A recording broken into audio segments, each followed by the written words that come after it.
I took last week off because it was my birthday. However, I did record a show. We did another live with Anthony from Encounters Down Under and Grant Lavac. Grant's working on you would say, the bureaucratic side of things to do with the UAP stuff, and he's very deep in the rabbit hole. He talks to us about the documentary that's upcoming. He talks to us about where everything is as far as the Australian government's concerned and his views on the US government. We covered everything off on this topic. I'm actually glad that we waited because things evolved and it got a little more ridiculous with the UAP stuff out of the States, and having Grant on a couple of weeks later was excellent. I love sitting down with these boys. It was a really in-depth, varied conversation. We covered so much, all right? We even ended up in the paranormal because I do think that's part of this stuff, right? And get those boys' thoughts on it, which was a really interesting discussion. Not too sure what I'm going to use for music as I record this. However, look forward to it. It's always good. Really appreciate everyone's time. Welcome to all the new listeners. Thank you very much for your support to all the old ones. Look after yourselves, be kind, be cool, engage discipline, and we'll talk soon. Cheers.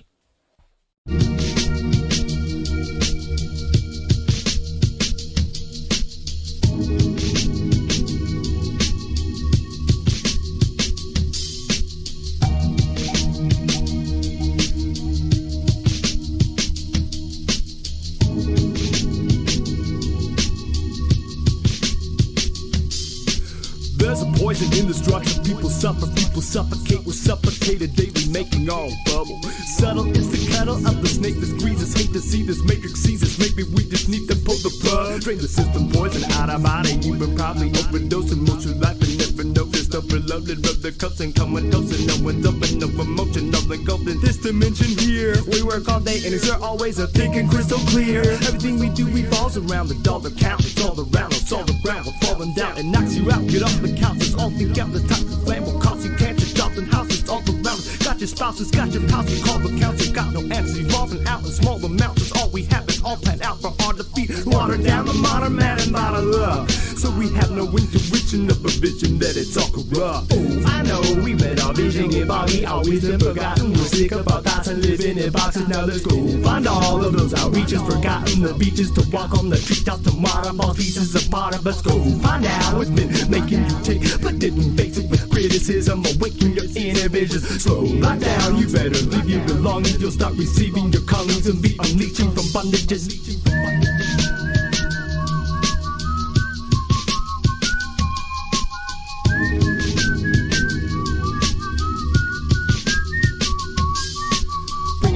Draining it out, every day is about a way to get out. Our minds are polluted, find a solution, life illusion. Portrayed every day in our face, we do what they say. They use us away, pollution can take, inducing our brains. We choose to escape, to do what they make, to do what they make. You wear it on your face, I can see the burden on your shoulders heavy. And it's getting unrelenting, you're frowning from how hard the world strains you. When stress is depresses, confess, it's just a system that's a hope that puts you in scenarios you never chose. It's not your fault that every known element in your life is in control. Everything but not your soul. So this can be some therapy, some psychedelic clarity. Don't fight between polarities, go where it will not go. Slide between the barricades, it's nice to be aware of things. It's kinda like some kerosene, lighten up the world. It's a poisonous system, you didn't invent this prison. So who'd you be when it's all out? Everything you think needs to go now. Defeat the people that hold down you from beating you, blow out your brain cloud. Become new and escape now, take Route 86, escape now. Gotta lay down everything you learned, everything you know, everything they ever told you. Drain the poison from your soul, bringing it out, draining it out. Every day is about a way to get out. Our minds are polluted, find a solution, life illusion. Portrayed every day in our face, we do what they say. The uses away, pollution can take, inducing our brains. We choose to escape, do what they make, do what they make. People beyond. People beyond. Waking up to the people we need to be. 2004. Beat by Cumulus.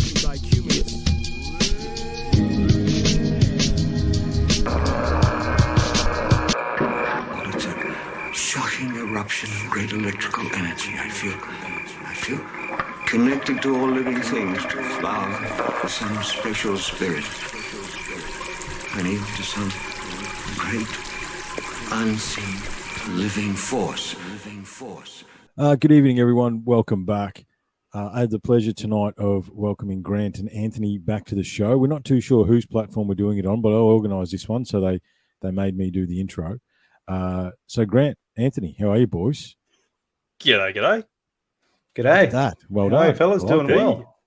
I think we could make myself a producer here doing this sort of stuff. You beauty. Mate, Three amigos. you almost Very you good. almost look like you know what you're doing. There you go. That's better. That's a bit better, isn't it? Yeah. Yeah. Almost got there. That's all right. It's good to No see you guys mistakes, again. mate. Yeah, absolutely, man. Absolutely. We haven't. I know we haven't spoken this year, have we? Officially on the shows? No. No, it's been a while. Yeah. No, Time it's flies when there's plenty of news going on. Yeah, It's nothing's well happened. overdue. Yeah, nothing's happened. So look, we tried originally to get Grant on the first show we did, me and Anthony, a couple of weeks back. However, we twisted his arm, and here he is tonight. So we wanted to start talking about the documentary, man, because there was some really interesting stuff that you posted on socials about that. And where's the documentary at? What's the latest on the doco? Yeah, so I guess for a bit of background for your listeners and viewers, veteran UAP researcher or UFO researcher in Australia, Keith Basterfield, who's really been a great mentor for me in terms of submissions of a lot of FOIA, Freedom of Information Act requests, and I've just diving into a lot of the research that he's done over the years, because he's been an advocate for this topic for many, many, many decades.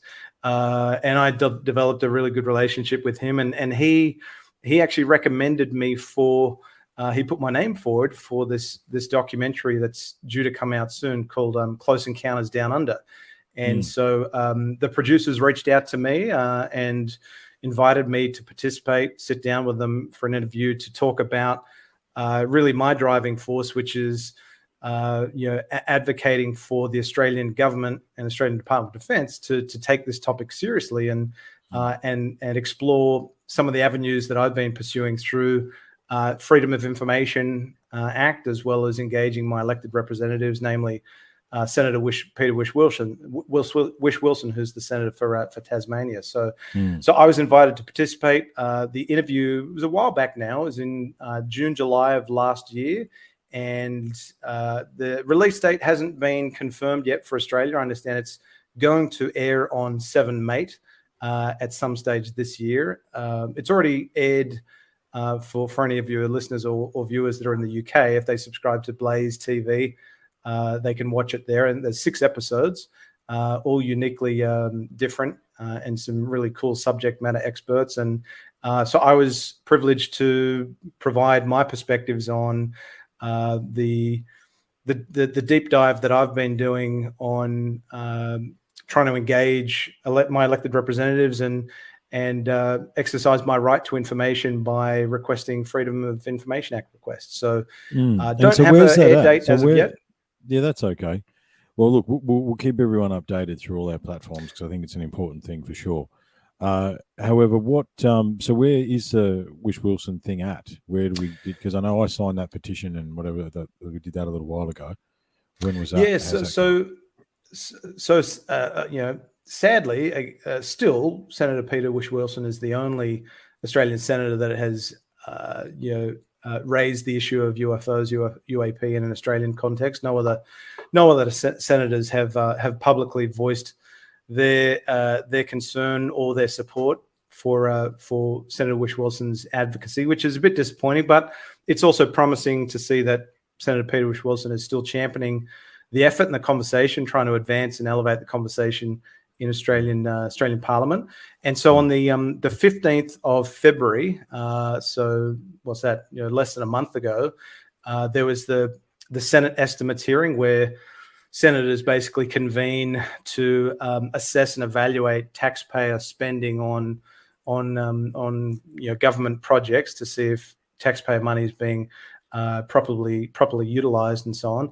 And so he again pressed the current Chief of Air Force, Air Marshal Robert Chipman, on had he, Chief of Air Force Air Marshal Robert Chipman, read the ODNI's 2022 annual report on UAP, which he had, and what was being done about UAP in Australian context following the timely events that occurred across the pond, our brothers and sisters in the US, First time in 65 years, NORAD was ordered to shoot down a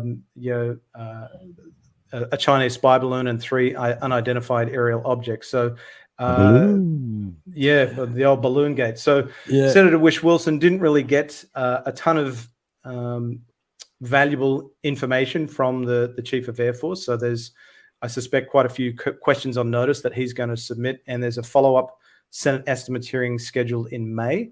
So I suspect he'll have quite a few more questions at that hearing. But some interesting exchanges in that February Senate estimates, nonetheless. Yeah. Well, that's good. At least it's moving forward. And what? So when he has spoken to other senators, has he got any sort of positive feedback from other senators to try and encourage them to sort of back him up on this? So there have been a few that have. So Katie Gallagher, who's senator for ACT, I believe, or Canberra, she has publicly noted her support for Senator Wish Wilson's efforts, really on in correspondence that a fellow advocate of mine reached out to Katie Gallagher and asked that she take the topic of UAP seriously, and had some questions around, well, what is the Australian Department of Defence doing about UAP? And Senator Katie Gallagher rightly and kindly escalated that inquiry that she received from her constituent, and that got escalated to the Minister for Defence and Deputy Prime Minister Richard Marles, and so that individual received a response from the Deputy Prime Minister, Minister for Defence Richard Marles, on UAP, and that's been, I guess, the highest level of correspondence that a member of the general public or an Australian taxpayer has received to date on UAP. So she is one. There's a few others that I have reached out to, that again have in email correspondence stated that they support the efforts of Senator Wish Wilson, but they're not prepared to carry the torch alongside him and ask questions. They're happy for him to drive the conversation and effort in Senate estimates. So I'll put my feelers out. Sorry, mate. So I'll put my feelers out there to my local senators and that, and I've gotten nothing back on that. And like, as much as you try and encourage other people to try and do the same thing there, but I sort of feel like it's still a brick wall at this point. Like, no one's interested. No senators want to go and risk their careers to go down a taboo sort of topic. It's quite difficult to try and get across that barrier. So how can we do this with such hard up on this? Look, I think the consistent persistence is the key. Just keep chiseling away, because it took me a while to engage. Even though Senator Wish Wilson was active on the topic and having a conversation, it took me a while before I was able to have successful ongoing engagement with him. And there are a few others that I've had ongoing correspondence with, but it's not at the same caliber as Senator Wish Wilson. And so I think, sadly, you're right, Anthony. I think there's still this feeling that if they touch the subject, it's political suicide. So I think there's still very much a fear of, an air of stigma around the subject. So what made Wish Wilson move forward with it? What did you present him with, evidence, or what's made him champion this thing? It's a good question. So he's a former military man. So he's a former Army.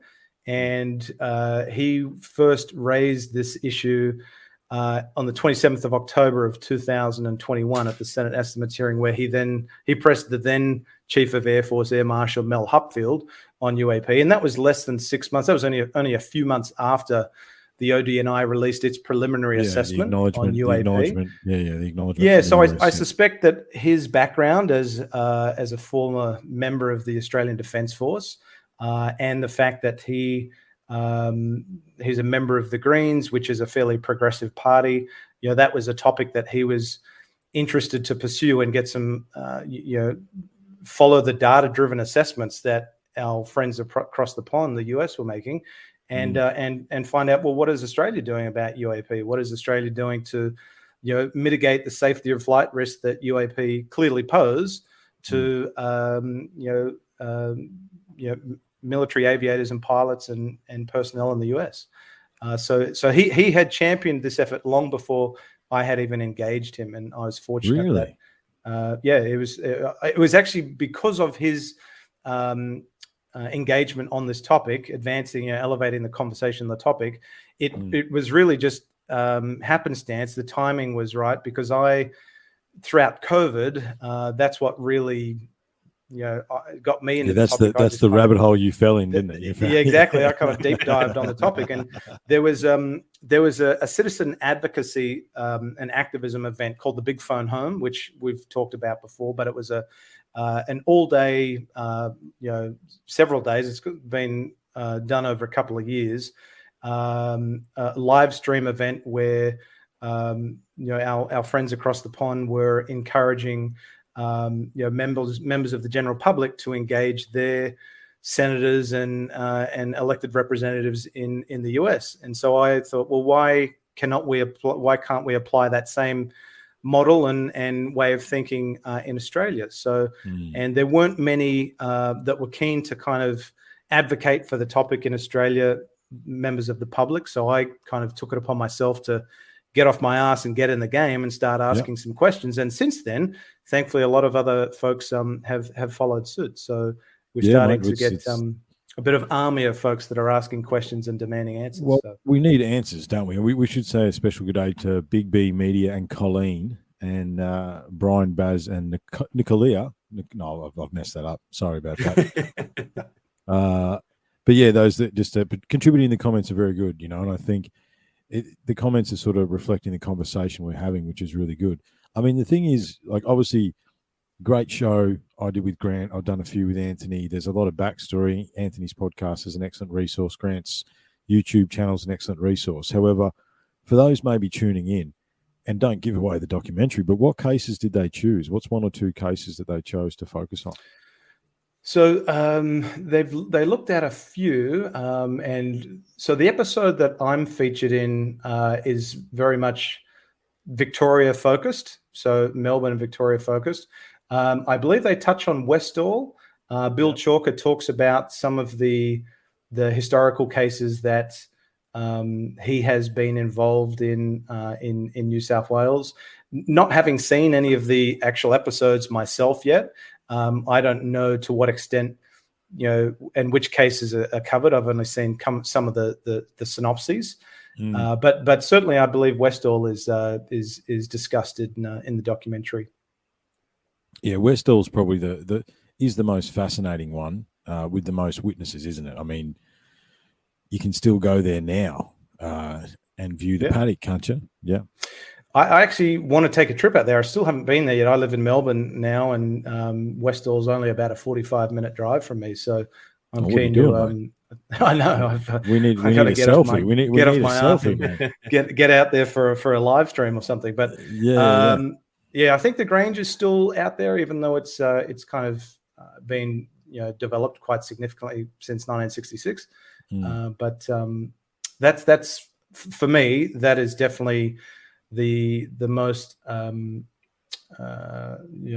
case that has the most unanswered questions. That is probably the most significant cold case and mass sighting, not just in Australia, but I would say in most of the developed countries of the world. And actually, that's not entirely true because it's probably on par. It's comparable with that of the Ariel school sighting or the Ariel school case in Zimbabwe, where you had also children, children that witnessed a landing and allegedly beings. And whilst you parallel there with Westall, you obviously had children, up to 100 children witness anomalous objects, something and something potentially land. But to this day, the Royal Australian Air Force, the Australian Department of Defence has never provided an explanation that a satisfactory explanation as to what can be attributed to the Westall incident. And apparently, the Department of Supply did an exhaustive, a comprehensive investigation and report on the Westall incident, but lo and behold, that report has disappeared. It's vanished. So no surprise there. They always do, don't they? They always do. Just for an update, now with the Westall area, that they have dedicated a park for the actual encounter itself, which they've got a bit of a UFO theme there. Somewhere, I'm not sure exactly where it is, but I'm sure it's a park nearby the actual school. And I know that Shane Ryan, who runs the Facebook page regarding the Westall cases, so people can go and contact him and talk to others regarding the sighting and that.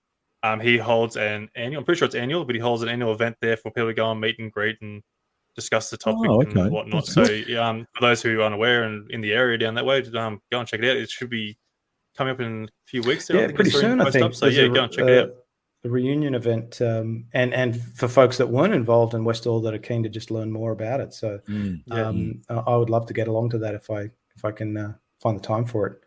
So Anthony, unfortunately, we're 2 states away, so I can't get there. I know.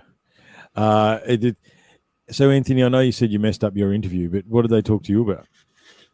Basically, it's just about my own experiences there and what I've sort of been involved with in the whole topic itself. I did a horrible job on it. I'm not going to deny that. So I'm not even sure if I made the cut, to be honest. So it's all in the editing. Smoke and mirrors. Yeah, I hope they made me look good at least. Yeah. So honestly, they didn't give me much info in regards to this. All I know is they wanted to interview more people that had genuine sightings and had more evidence to sort of back it up.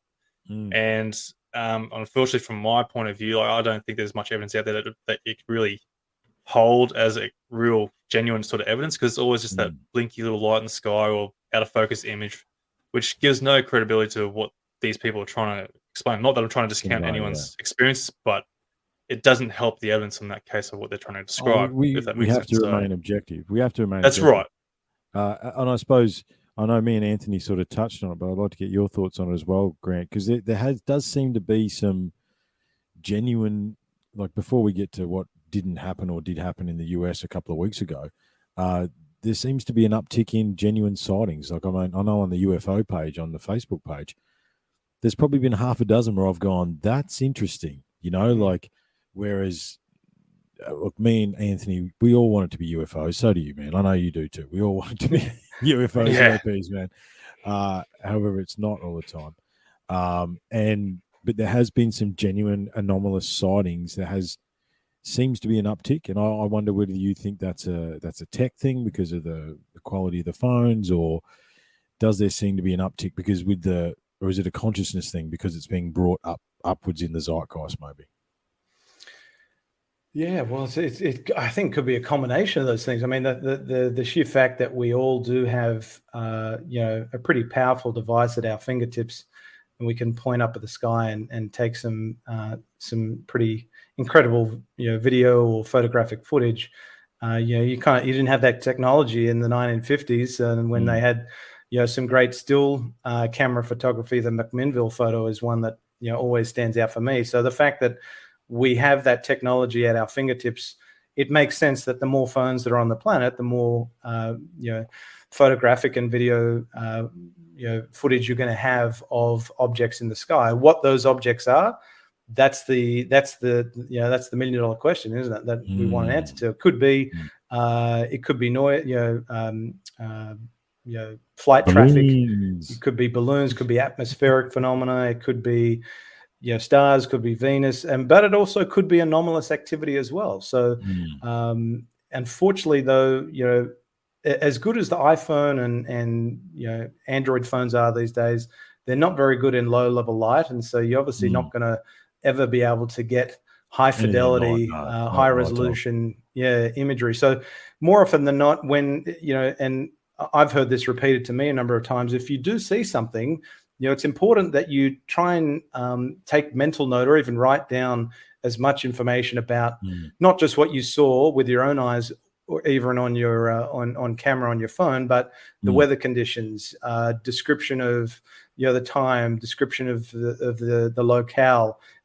Get on a flight radar tracker and yourself. There's plenty of free ones out there, and you can actually search to see what general aviation or commercial or military traffic is in the area at that time. So there's a lot of things that you can do above and beyond just taking some footage on your phone to kind of hopefully get some answers for you as to what you might be looking at. Yeah, that's what sort of when they asked me, like, can you give us any sort of personnel that have had an experience there with the evidence, it's like, look, there's not much I can really give you, unfortunately, because obviously it's everyone's own opinions on what they want to see or feel they see. And it's like, well, I can't give you anything genuine because there's nothing that's going to be credible enough to go and really say they've seen something that is genuine, if that makes sense. Yeah. And so that's where the falling point is when documentaries are trying to create something that's on the UFO topic.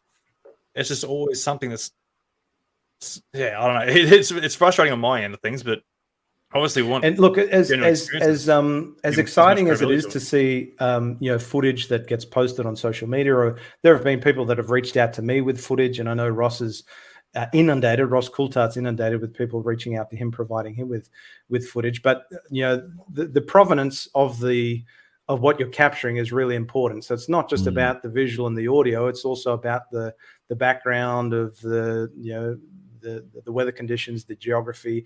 How did the footage come to you? If it was provided by someone else, trying to capture as much supporting information around the incident as possible, so that you've got looking at the data in its totality rather than just looking at audio and visual, which is very hard to discern and identify and break down. Well, look, these days there's nothing. There's nothing they can't replicate or CGI these days. That's the problem. That's the issue. I mean, look at what you're able to do with Chat GPT and deep fakes now. I mean, it's not unreasonable to think that there's a large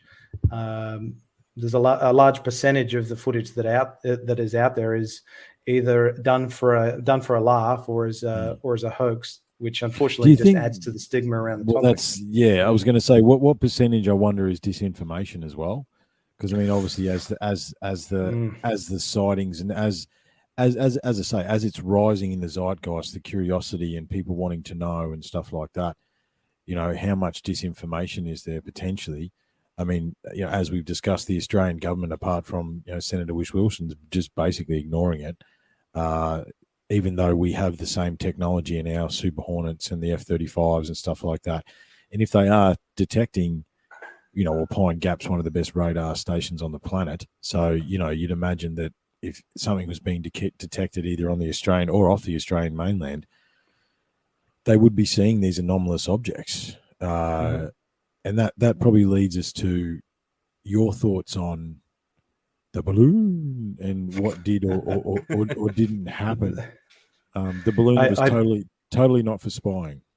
My daughter, she's 3 years old, and she loves, I don't know if your kids are into Blippi, but there's a song that Blippi does about colorful balloons, and I couldn't help myself with posting that on Twitter when it just the balloon gate saga was just ridiculous. I mean, as much as the Chinese balloon captured my interest for a couple of minutes while it was in the news cycle, it was very interesting as to the timing of when they decided to bring it down. I always was asking a question, well, if it was being tracked well before it even entered into continental US airspace, over the continental US on the west coast, did they let it go? Why did you let it enter US airspace? Why didn't you bring it down before it even crossed Alaska? Over the ocean or whatever. Because I mean, and from what we've heard is that its payload was the equivalent of 3 bus lengths. So who knows what kind of weaponry if the Chinese wanted to be nefarious or have a first strike capability or something. I mean, what's stopping them from putting bioweapons or nukes or whatever they wanted to put on a payload that's 3 busload lengths? So I was puzzled as to why the US Department of Defense allowed the Chinese spy balloon to cross the US and it's the best distraction in the world. That's why. That's true. I mean, and there's a lot of things that exactly, but the US Department of Defense would say, well, we didn't bring it down because we wanted to capture intelligence on it as well, all the while allowing it to get potentially high fidelity footage of what's on the ground in the US, and then they brought it down off the East Coast. Why they chose to bring it down off the East Coast? There's a lot of other things happening at the time politically. I mean, you had the Nord Stream bombing incident. You had everything is going on with Pfizer. You've got other things as well. So how much of it is a is a misdirection. Look this way while we kind absolutely, of want you to avoid looking over here. Yeah. That's certainly a possibility. But then you had, in the days thereafter, these 3 unidentified aerial objects is a new term that we now have to deal with, that were Well, I saw pinged, were UFOs. captured.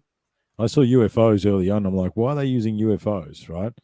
And wasn't it just for? I mean, we've got an episode talking about it, but it was two tic tac shaped objects supposedly, and an octagonal shaped object. But now we're being told they're all balloons. Cylindrical was the word that they used. Cylindrical they didn't shaped say objects. tic tac. Yeah. And an octagon shape, and the fact that they only were able to pick these 3 unidentified aerial objects up when they lifted the sensitivity of their radars, and they members of the US DoD stated that we picked up these things frequently in the years past. Well, why the hell didn't you do anything about it all those years ago when it was picked up during the Trump administration? Why are you only lifting the sensitivity of the radars now? And then we have the claim that these 3 unidentified aerial objects were brought down by the F-22 Raptor and an F-16. F-22 Raptor, by the way, I'm in Melbourne, and they had the Australian International Air Show last weekend. Yeah, man, the F-22 Raptor, what an amazing piece of hardware. So, but we're to believe that these 3 unidentified aerial objects, which were never definitively confirmed as balloons or science project, weather balloons or hobbyist balloons. I mean, it's the wording they used later on when they were trying to diffuse it was benign. They were benign objects, right? Which is interesting terminology as well. Benign enough to still be a safety of flight risk that they deemed it necessary to bring them down. So yeah, they actually let fighter planes loose in the US. Exactly. Again, first time in 65 years that NORAD's been ordered to bring down, use force, deploy weapons to bring down, and still to this very day we don't know. We have no evidence as to what these 3 objects were. I mean, they were very quick to release a photo of the Chinese spy balloon from the U-2 spy plane, but we still haven't seen any evidence as to what these 3 identified objects, aerial objects, are. And they're saying that they have not been able to retrieve any of the debris. What a total embarrassment for the U.S. Department of Defense, the strongest military power in the world with the greatest toys, and the incredible F-22 Raptor that brought 2 of these 3 unidentified aerial objects down. And we're to believe that they can't retrieve any of the debris, and they can't release any evidence as to what these objects are. Give me a break. Come on. Yeah, well, I saw through the social media that there's a few people that claim that they were their balloons for projects or whatever. So whether they are true or not, come out and said that they're hobby balloons. Yeah, we're missing our $12 hobby balloon. Yeah, look, and quite possibly there's a prosaic explanation, but if it's if it's as prosaic as the President Biden and the U.S. Department of Defense is claiming it is, then show us. Then what's the harm in show us so we can put it to bed. I'm not just going to trust the U.S. government blindly and we'll have blind faith and accept what they're saying is correct. I always agree with the mantra trust but verify. Okay, you've told me this, but prove it. Show me that these 3 identified aerial objects were hobbyist balloons or science project weather balloons.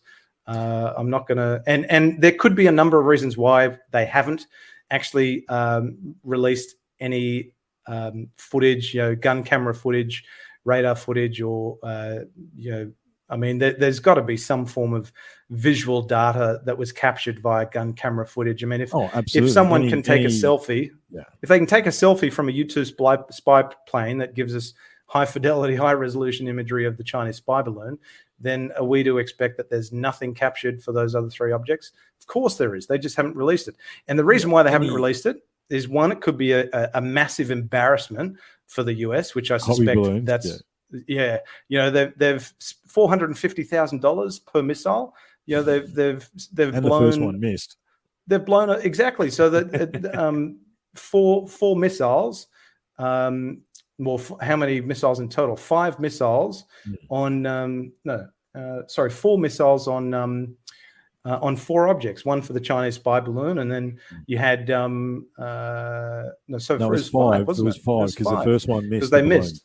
they missed the Lake Huron, which is, how do you miss a balloon? I mean, anyway, that's another whole query. So it could be massive embarrassment. The US is happy to release a photo of the Chinese spy balloon because they successfully brought that down. Hooray! And they retrieved the debris, but they're not going to release the evidence of the other 3 objects being balloons because taxpayers just blew over $2 million on state-of-the-art missiles that brought down hobbyist balloons. I mean, give me a break.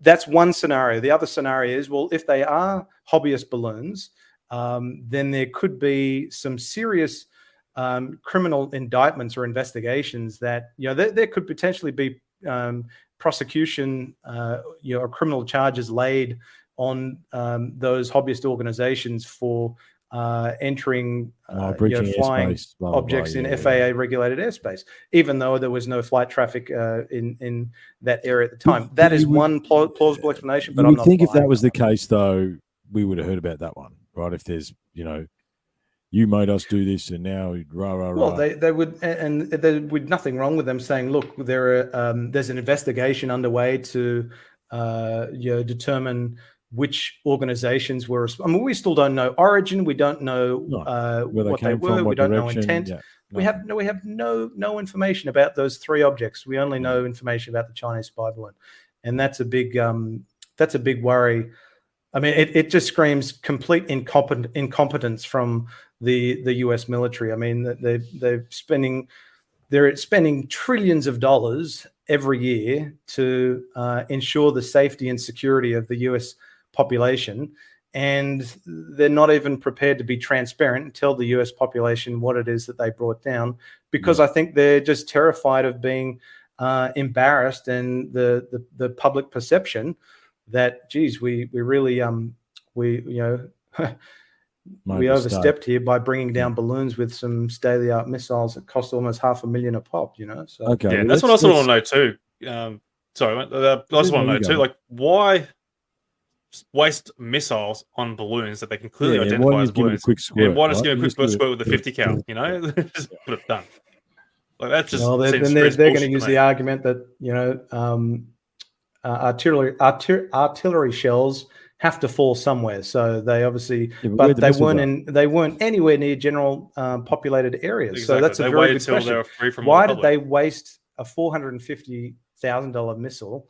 And where did the missile go, boys? Where did the missile go? It just keeps going. Well, there's not just going to be debris of these objects. There's also going to be debris of the missile. If they didn't, it's not exploding. It's just piercing fabric, supposedly. No, right? and we led to one of the objects, which was reportedly metallic in nature or structure, that exploded on impact with the missile. That's going to bring down a hail of debris wherever it is. And Ross Coulthard has a contact in Alaska who's apparently very close to where the debris field was reported. I think I saw this that object post. came He down. posted some of that on Twitter, didn't he? Yeah, and it's just this isolated, barren landscape of just ice. And he hasn't seen any helicopters. He's seen no rescue, retrieval teams in the area. So again, these claims are made that they brought down 3 identified aerial objects. Well, prove it. Show us the gun camera footage, or show us some evidence that to confirm what it is you brought down. Yeah. So even if they did give a quick squirt there, they would have the evidence of the actual whole entire structure or whatever it is, because the balloon would have helped as a bit of a parachute, as it's fallen down. So like they would have had the entire, whatever these things were attached to the balloon in its entirety, just about. So, boys, let's steer away from trying to pretend that it mightn't have been UFOs, and let's pretend that it was. Okay? So we're dealing with 2, we'll just say cylindrical objects. I think the lexicon for us all would probably say, due to the supposed legitimate footage we have seen, we would call them a tic-tac maybe. Okay? And then we've got an octagonal-shaped object that in the very initial reports, right, it's because you got to watch the news cycle now. It cycles itself out, right? But the very initial reports with UFOs, UAOs, they were using this language, okay? So do we think, me and Anthony sort of had this chat on the fly, and I've had a bit more time to think about it. And I talked to my mates in the US as well. I've got some US correspondents. We talked about this stuff on 200, episode 200. And Yeah, they basically said because of the rescue effort, like, oh no, it was too difficult. There's snow and stuff, and we just couldn't get out there. That was they sort of just blew it off, right? Yeah, the greatest military the world's ever known, and it can't fly a helicopter in the snow. So I'd like to hear your thoughts on it, Grant. Do you think they? Because we got some wicked comments in here, like, yeah, Big B Media, you're missing the point. A good podcast that actually, and yeah, there's some other guys talking about. We know this phenomena has legs and it is real, to whatever degree that is. Was this? If you think about, I don't know if you guys follow Brothers of the Serpent, but there's a few guys, Marty Garza, and making predictions about some sort of reveal of tech this year. Is this the start of that? Was that a soft opening to? Are we looking at drone tech advance? Have they cracked anti-gravity and we don't know it, and now they're shooting down their own stuff or testing? Because, yes, the Raptor the only plane in the Western arsenal that could even go up against one of these things in any chance is the Raptor, right? Mm-hmm. Which, I've seen as well, Grant. They're impressive machines. So, what's your thoughts on that, mate? Well, just a side comment. First, what was interesting to note was actually the press secretary for the White House that volunteered the information at the very, very, very front end of her speech that this was not extraterrestrial.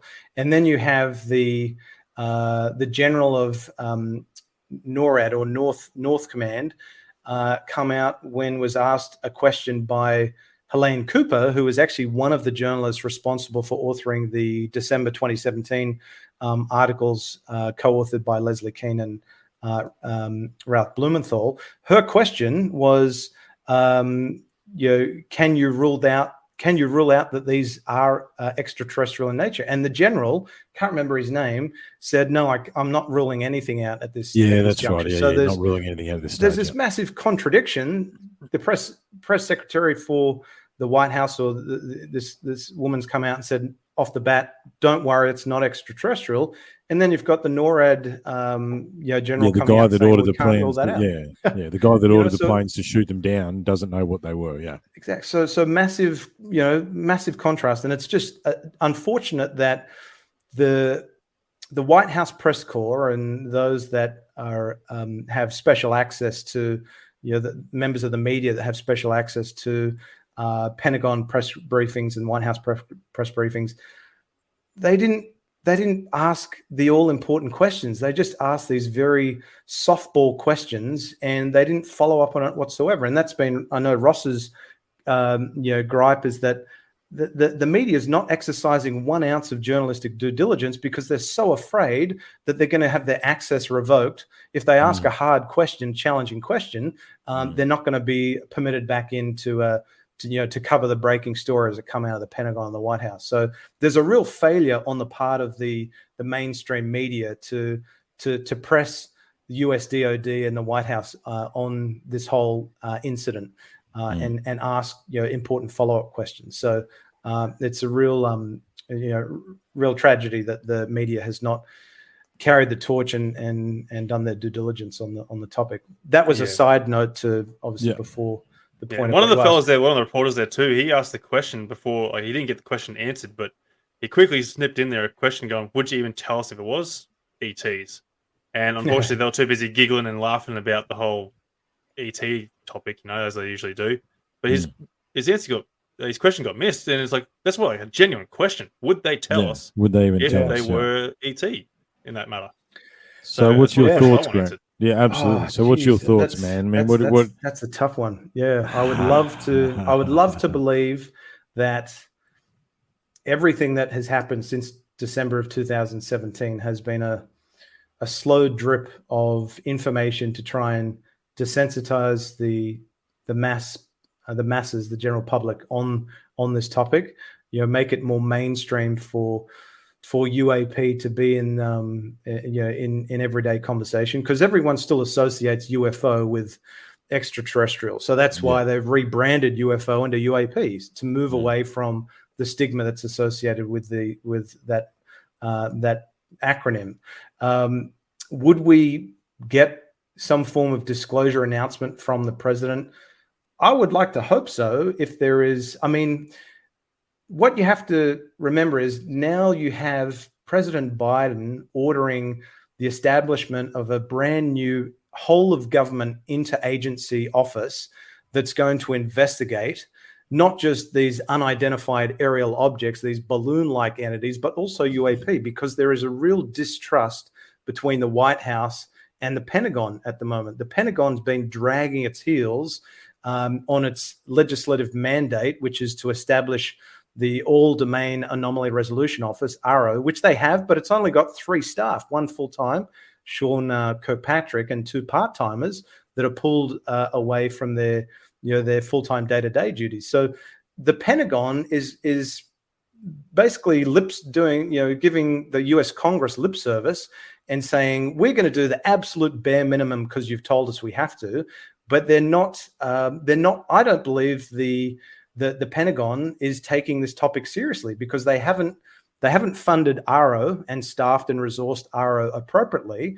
And I think the White House has now caught wind of that, because according to Ross Coulthart's sources, you have word of potentially a very senior US naval commander that's come forward and complained to the White House that the Air Force has engaged in some activity that is conduct unbecoming the Air Force, that maybe has done some things that are illegal or potentially criminal activity. And there is this huge distrust between now the White House and the Pentagon. And we know that the Air Force has refused to play ball on this topic for so long, because they were included as a contributor of ODNI's preliminary assessment and 2022 annual report. But most of the data that was included in ODNI's reports, most of those reports of UAP cases came from the Navy.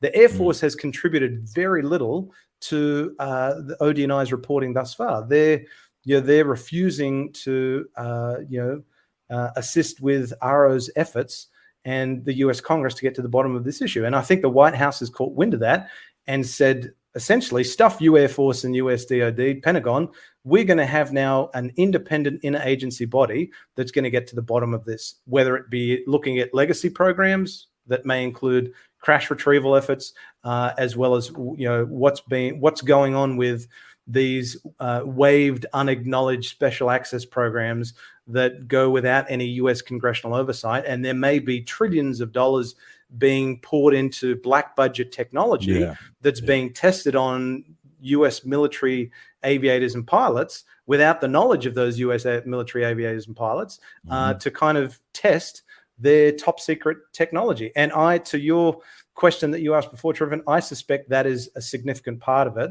that what is being observed by members of the military aviators and pilots is top secret technology that's being tested. So blue on blue activity being tested to identify vulnerabilities and use it as an opportunity, expose vulnerabilities and an effort to strengthen capabilities. Yeah, I mean, we've also got the plans that have been released on the TR-3B. I mean, that is a triangular-shaped aircraft that looks pretty, you know what I mean, that has been spotted. Triangular aircraft is one of the ones that's been spotted, you know what I mean? And it does seem to have some sort of thruster, potentially anti-gravity technology about it, if they have moved forward to the point, as you say, not necessarily involving us in the program. I mean, I think we looked it up the other night.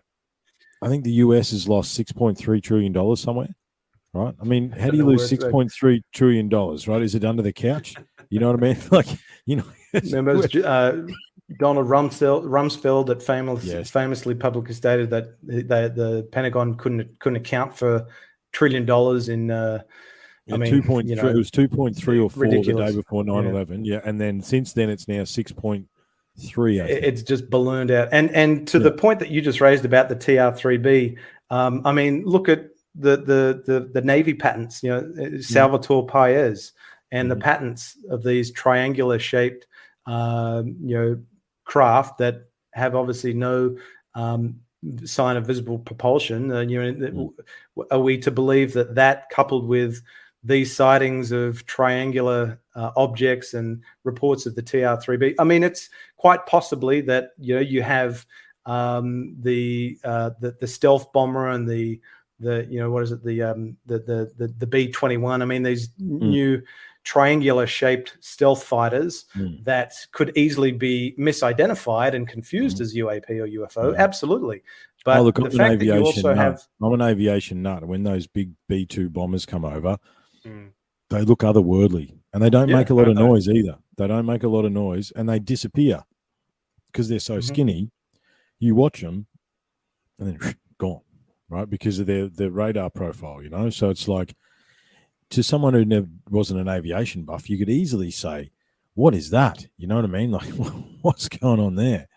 But yeah, it's fascinating, man. I mean, where do you stand? There was a news. I can't remember. I'll see if I can find the. But Lockheed Martin was trying to, has been tasked with developing a new triangular shaped aircraft that is almost produces no sonic boom. So they're wanting to minimize the signature of that aircraft. I can't remember what the project was. I'll look it up and tell you in a sec. But that's enough. I mean, how many of these top secret technologies that are being developed by defense contractors and the aerospace corporations, the Lockheed Martins, the Northrop Grummans, you've got the Boeings. What top secret technology are they developing and testing in above populated areas just to gauge what the reaction is from the general public? So I'm certain that that's a part of it as well. But that's also mentioning the well-known, isn't it? But what about the other countries that may have point on this technology, like China or Russia, for example? Like, what have they got? That's another thing. Like, what people are saying these things from other countries, or are they of these companies that you mentioned? Yeah, it's the here it is. It's the supersonic flight promises to hush the sonic boom. It's the Bell X-1. Oh, hang on. No, sorry. It is... the Bell X-1 was one of the original. The original. This new one that's being developed by Lockheed Martin, it's called the X-59, I believe. X-59. Anyway, so you've got, you've got all this technology that's being developed, which could easily be misidentified as UFO, UAP. Yeah, there's also intentionally or unintentionally. We do know that there was that drone space shuttle looking thing that was in orbit for months and months and months, and they didn't say anything about it. And then it just sort of landed again. Like, what did you collect? And like, oh, I don't know. We were just in the orbit for a long time. I mean, where do you stand on? So you still have? I mean, okay, cool. So now it's secret government tech. Where do you stand? Were they UAPs, or if that technology is being back engineered? What's your theories on that? I mean, you've obviously looked at this stuff. You've been in the rabbit hole for a little while now. I mean, with this latest thing, because I sort of said to Anthony on the show the other day, and I echoed it on 200, I think it's like either it's a disinformation psyop thing by the US government, right? Or we just accidentally started a war with maybe two interdimensional extraterrestrial races of beings. You know what I mean? Well, I think if we had, we probably wouldn't be having this conversation today. Yeah, exactly. Yeah. But I mean, I do think that it could be all of those things in the respect that, so I've had some conversations, or I should say engagement with members of the Royal Australian Air Force, current and former. Some are of the belief that what we are seeing in the United States is nothing but a ruse, nothing but an illusion designed to misdirect our foreign adversaries. So, no, we don't know what it is either. Now we're going to send a fleet of super drones into your country. Yeah, we'll send all this this top secret technology up there to try and really conflate the issue of UAP, so that Russia and China start investing all of this money into understanding what is it that's that's going on with these UFOs and UAP in the US, and that's not a stretch to believe, because we know that in the decades past that was true with remote viewing and psi and so on, that Russia was investing a ton of money trying to understand remote viewing, because that's what we know that the CIA was exploring and investigating. So I don't subscribe to the notion, though, that it is all a ruse and misdirection in an attempt to distract our foreign adversaries. Look this way while we don't want you to actually look at something else. I think that's part of it, but I think there is. I think the phenomenon is real. There is a there. What it is, though, I really have no idea. I mean, I don't think it's unreasonable to postulate that it's extraterrestrial in nature, because I mean, I think that the general consensus amongst the scientific community now is based on the sheer volume of stars that are in the sky and the galaxies that surround us, that it is improbable that there is no other intelligent form of life in the universe. I think the Drake equation, we can kind of put that one to bed. Are extraterrestrials visiting planet Earth? Who knows? Possibly, because we only have our current understanding of the laws of physics. We haven't been able to reconcile quantum physics with general and special relativity and all of those sorts of things. I mean, are there other possible explanations as well? Absolutely. I mean, aside from misidentification, hoaxes, it being foreign adversarial technology or our own technology that, when I say our own, the US government is exploiting top secret technology to try and test out vulnerabilities and strengthen capabilities. Outside of those things and extraterrestrial in nature, it certainly could be something that's future human in nature, interdimensional, ultra-terrestrial, or even crypto-terrestrial, as there's another aspect of it as well. So it's a whole smorgasbord of things that it could be. I don't think it is any one of those things. No, I think there's a strong possibility it's a combination of them.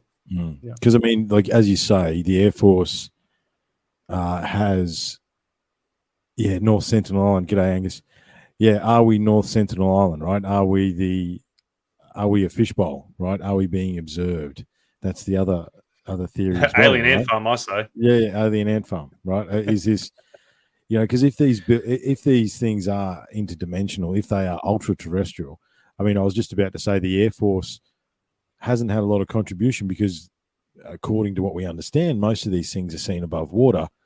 And what's under the ocean, right? We don't actually really, let's be honest, we don't really know what's underneath the ocean, right? And why are all these tic tacs, these, you go to the USOs as well, the undersea, unidentified sea objects as well, right? That these submarines are seeing these weird things as well, where it's like that's going faster than it should be able to go, and then it's gone again, right? And there's all sorts of these things that I've seen over the years as well. I mean, we sort of go here at UTC on the 1% rule, right? So if 1% of all of that is true, then the picture that we understand that is the world that we exist in doesn't exist how we understand that it exists, right? And I think we've got to be able to question everything. I think it's. I totally agree. I mean, if we are being observed, I mean, what do we do on this planet if there's a wildlife sanctuary or reserve where we're trying to protect the habitat of maybe endangered species? What do? We just let them do their own thing, and we don't interfere with their as natural a habitat as we want them to have. So could we possibly be the animals in the zoo, and they are the zookeepers that are watching from a distance? It's certainly something. Everything's on the table until it's not. So I think you definitely have to consider that as well, that we have been, if we have been observed, I say there's a strong chance we've been observed for a very, very long time, just based on, you've got Indigenous Australian cave drawings and rock art, and not just Australia, in all cultures, all over the world, man. Across the world. Absolutely. Going back, I mean, I know that's your. I was going to say, you're flying into my wheelhouse. Going back, look, who knows how long, to be perfectly honest, right? I mean, tens of thousands, 50,000, 100,000. How long's a piece of string? But there is stories across ancient cultures that reach back as far as we understand, and they're pretty consistent to the stories. I mean, my next question to you, Grant, is I know And like, no, we don't give away our sources here, right? Okay, I understand that, but has there been any whispers, any murmurings, or have we retrieved anything here in Australia? Has there been anything like that? Have you heard anything about that, or am I just hoping? I haven't. No, sadly, I haven't. And I suspect that if there is, if there is, if there has been some form of legacy program or any effort whatsoever to record and report on UAP activity, I strongly suspect it sits within the remit of the intelligence services, who are exempt from FOIA. You cannot submit a Freedom of Information Act request to the likes of ASIO, ASIS, the Defence Intelligence Organisation, the Australian Geospatial Organisation. All those guys, all the ones we need to talk to. Exactly, all the ones that we want the data from, they're exempt. Now that's not necessarily the case in the US. So that's where we're kind of trying to get blood from a stone. But the only ones that, and this is why I've repeated time and time again that it's important for folks like you and us and others that are interested in this topic and have a passion for it and just want greater transparency, that you have to engage your elected representatives on this topic, because it's folks like Senator Peter Whish-Wilson that if you can influence their thinking and their lines of inquiry, then they can go straight to the Australian Department of Defence and the Australian Intelligence Services and ask questions. And their questions get escalated to the top of the pile and they get answered through Senate estimates hearing. FOIA will only take you so far. And in a lot of cases, FOIA is a bit of a pain in the backside. If your request for documentation is a little bit too complex, or you're wanting documents that go back too far into the past, they will hit you with a practical refusal response because it places too much of an administrative burden on the defence FOI team to undertake your. Right. They don't want. They can't go into the file. They can't. They don't want to. No, exactly. To put it in the too hard basket.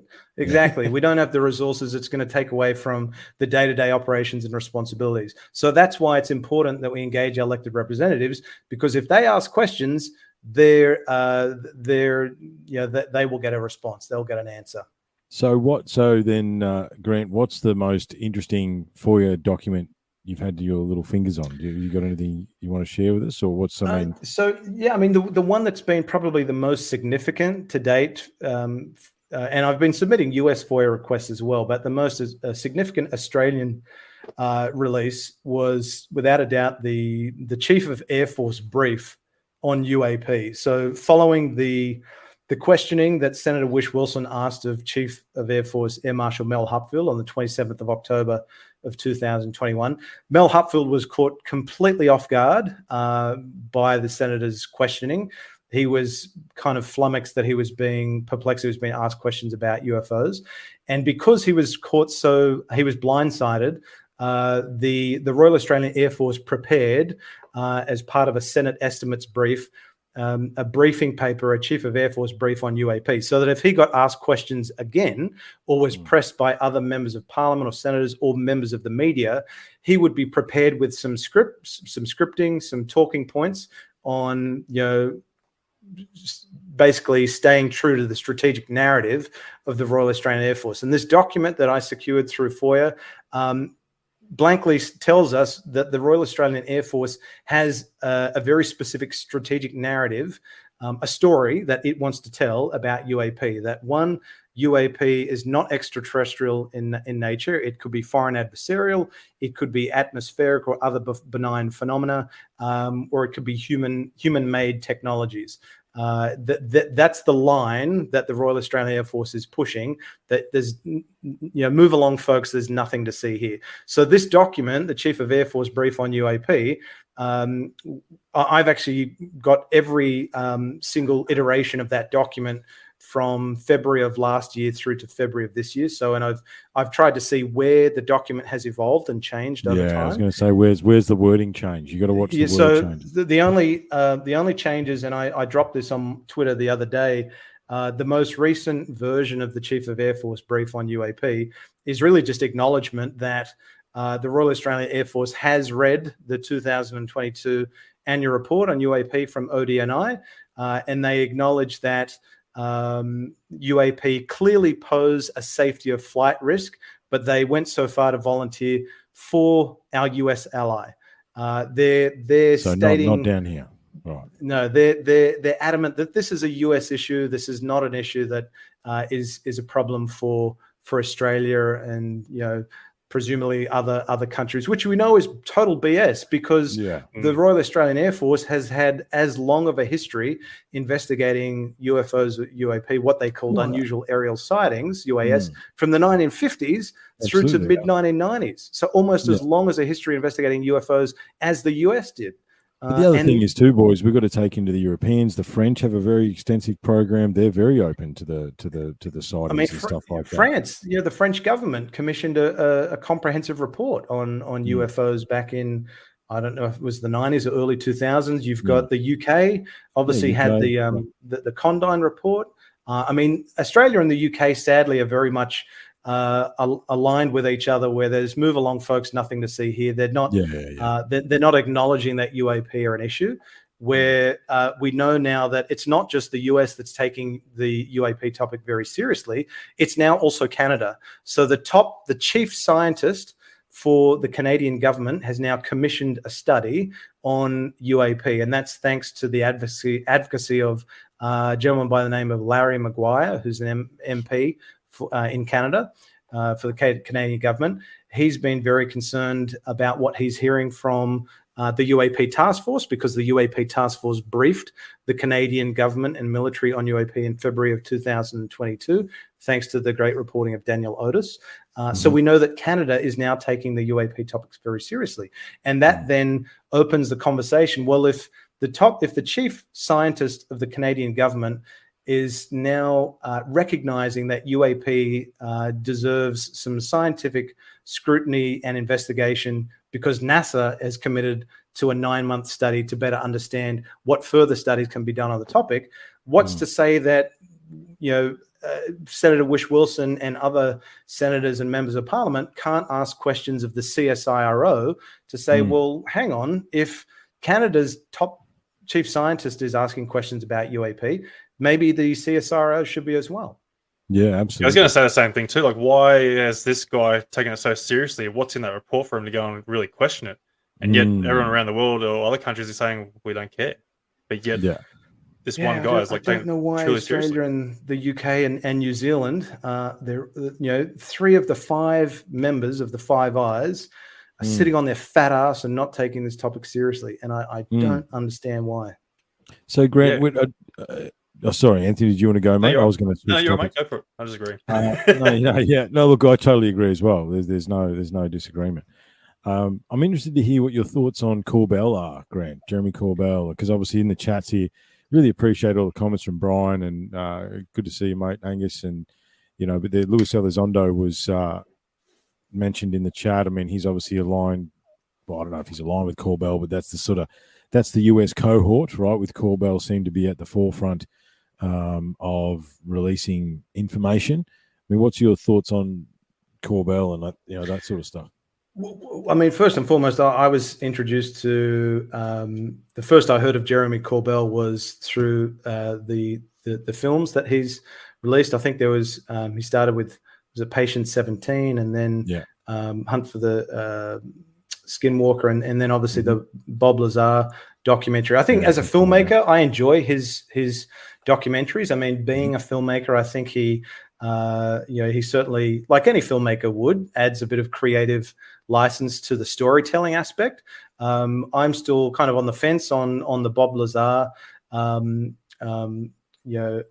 issue, but I think there's a lot of credibility behind Bob Lazar's account, and there are obviously folks within the US military that are feeling comfortable enough to entrust Jeremy Corbell and the likes of George Knapp with information that they're not comfortable going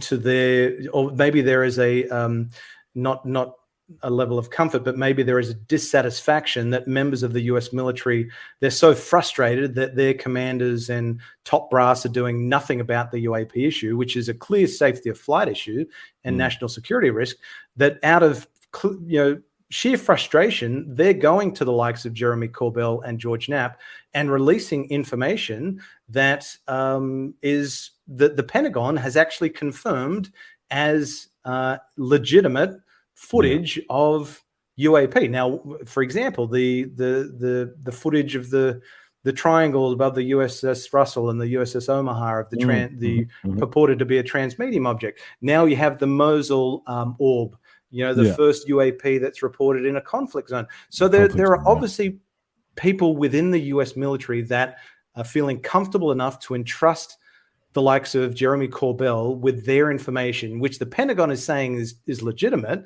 So I think there is value in folks like Jeremy Corbell and George Knapp. They're getting people come to them with real intel, actionable intelligence, which then when they're able to release it and they have they have vetted that information, they're releasing it. Now, I think a lot of people give Jeremy Corbell a bit of a rough time. Sure, he's a filmmaker, but you have to take that into account as well. Just like with Luis Elizondo, he comes from a counterintelligence background, so you have to always keep that in the back of your mind. Yeah, you got to run the filter through with him. You know what I mean? What's he saying? When you're hearing what's coming out of his mouth, and that's why I always stay true to the maximum. Trust but verify. And unfortunately, there's not a lot of information that comes out of Luis Elizondo that we can verify. We have to take a lot of it on blind faith. But I do applaud the likes of Luis Elizondo and Christopher Mellon for advancing the conversation the way they have, and as much as they definitely moved it forward for sure. Yeah, absolutely. On this topic, it's just we're not in a position because they're operating in a data-rich environment, and we don't have enough data to verify a lot of things. Cross-verify, cross-reference anything that they're saying. Yeah, that's the problem. Yeah. Is that enough of a reason to discredit them altogether? I don't think so. But you just have to keep, you got to wear two hats when you hear from folks, that are counterintelligence, military, the government. You should not just take what the government tells you on blind faith. You should also, especially after the last few years, don't believe anything anybody say. Exactly. You know what I mean? And that's why it's so important that you truth to power, and you exercise your right to information, and you ask questions and demand answers. Don't just accept what you've been told on blind faith, because we know where that's gotten us in the past. You have to. For me, I like to sit on the fence on a lot of things and let the data lean me one way or the other. I try to be mindful of my conscious and unconscious bias and let the data just drive my thinking where it goes. And that's why I've said time and time again that my mind is changing constantly on this topic. Whenever I get a new piece of data, and then a couple months later, another piece of data, I'm constantly going back and forth, which I think if you're going to have a skeptical mind, but also have a healthy degree, you're going to have an open mind, but a healthy degree of skepticism. I think that's the best way to be. Digest the information, but let the data lead you, whichever route you want to go, rather than just accepting something on blind faith. Angus is asking here, does Grant know who's involved with the Orchard production company? I'm not too sure where that's come from, but I don't know if you know what that means. Is Orchard the one that's behind some historical UAP UFO documentaries? If so, I may have seen. So yeah. I don't know anything about Orchard as a production company. The extent of what I know is that their logo pops up at the front end of a couple of documentaries I've seen. So no, I don't know anything about them, I'm afraid. No, that's fair enough, mate. Anthony, I want to finish with something weird, boys. Considering I'm running this show, so have you got any other nuts and bolts or any other questions or anything you wanted to go with, Anthony, before we start? Not really. Probably just want to go through a few of the people's comments here. They've asked a few questions there, just try and get them out of the way. So I just want to go throw in Big B Media's comment there, saying, "What are the reasons for the government?" Hang on, I'll read this again because I'm horrible at reading. What are the reasons why the government keeps quiet on UFOs and actual encounters? Would be the different views and religious beliefs, or just plain control? It's just sad to see the lies given to public. I think we covered that one early on. You know what I mean? I Not tried quite, to. because we didn't really bring in religious beliefs to it. Well, that's where I wanted to go. Why that was That's where I wanted to go. I wanted to go Oh, there. Josh, Okay? I sorry, want man, to I'm go blowing it. weird. I want to go Is weird. that question related to the US government, Australian government, or all Oh, governments? I think Probably all of Any them. government? probably all of them. Yeah. Yeah. I mean, let's just go there, boys. I mean, if you want to go, well, Grant, if you want to answer that question, but yeah, I want to go. I want to go somewhere weird. So when you're ready to go weird to finish off, you let me know. Well, to give you to answer that question from the Australian perspective, I think it could be a couple of things. I think that the fact that the Royal Australian Air Force has been invested in this topic historically from the 1950s to the mid 1990s, where they essentially said that in 1996. We, the Royal Australian Air Force, cease investigation, recording and reporting of UAP because we can find no compelling or other scientific reason to further devote resources to the topic. So the fact that they've said in the past that there's nothing burger to this topic, and now there's a push for them to revisit their position on this topic. If they say, okay, we're going to now investigate UAP again, there could potentially be a fear in their mind that there is going to be a perceived what's going to be the public perception that shit, we don't have control of our skies, and the general public is going to know it. So is there mate? I mean, has that? Look, it's hard to know. I mean, who do we include as the general public, I suppose? But do you think that maybe by now that we're not, I mean, us three here, we're not going to be freaked out if that's what they say, because it'd just confirm all the research we've been doing for years and years and years, right? So do you think the general population's more, because I mean, that's the classic answer. We can't reveal the truth. Everyone will go, rah, freak out, right? And look, I suppose a percentage of the population would, because if it is extraterrestrial, ultra-terrestrial, then religion, you know what I mean? There would be an upset in the control mechanisms of the planet for sure. However, do you think the general population could handle that question a bit better now? I mean, it seems to be more and more every day that I think the younger generations absolutely can. I think the people that are of our age, and I mean, I'm 44, so anyone that is in their teens and a young adult, I think they have grown up in an age where they're flooded with technology, science and technology. That I think there is just a greater level of acceptance by the younger generation on this topic. Certainly, you'll have the old school folks and those that are entrenched in their religious beliefs and religious doctrine that they've been brought up with, that it'll probably rock their foundations significantly. But there'll also be those that it'll only strengthen their beliefs in their faith. So, I do think that that's why maybe there has been this drip feed of information over time to kind of just maybe ready the population for some form of disclosure. I don't know if it would be an actual disclosure event, but something potentially, say, from your findings from the Galileo project. What if they come out with their first report that's due in July of this year and say, we have captured high fidelity, high resolution of an image that is truly anomalous, and we can't attribute it to any terrestrial known technology. So kudos to Avi Loeb and all those people that have put their their reputations on the line to study this, because they've looked at the data that we do have, and it's like, well, there's X amount of these cases that are truly anomalous. We need to actually have cold hard data, and they're putting their money where their mouth is. So I think that's yeah, and that's how science should operate, in open source it, collaboration, communication. I think the big problem, if these crash retrieval programs that we're hearing about so frequently, these potential legacy crash retrieval programs that may or may not exist, but based on the totality of what we've heard time and time again, there is certainly a degree of probability that there is some legacy program that has never gotten anywhere potentially. And if you listen to the likes of Eric W. Davis, he said time and time again that because everything is so compartmentalized in these special access programs and waived, unacknowledged special access programs, that scientists don't talk to one another. They're so focused; they operate in these silos. What do they call that? They call that stovepiped. It's all stovepipe. Scientist A doesn't talk to scientist B because they don't want. They're fearful of these big secrets being leaked. Well, we know that that's BS because look what happened with what was it? The project to develop the atomic bomb. I mean, that was how many scientists did you have in that project? They kept a big secret about that one. So I don't think the list goes on. SR-71, the F-117. I mean, we're all old enough to remember the F-117 in the 90s looked like a spaceship. You know what I mean? Yep.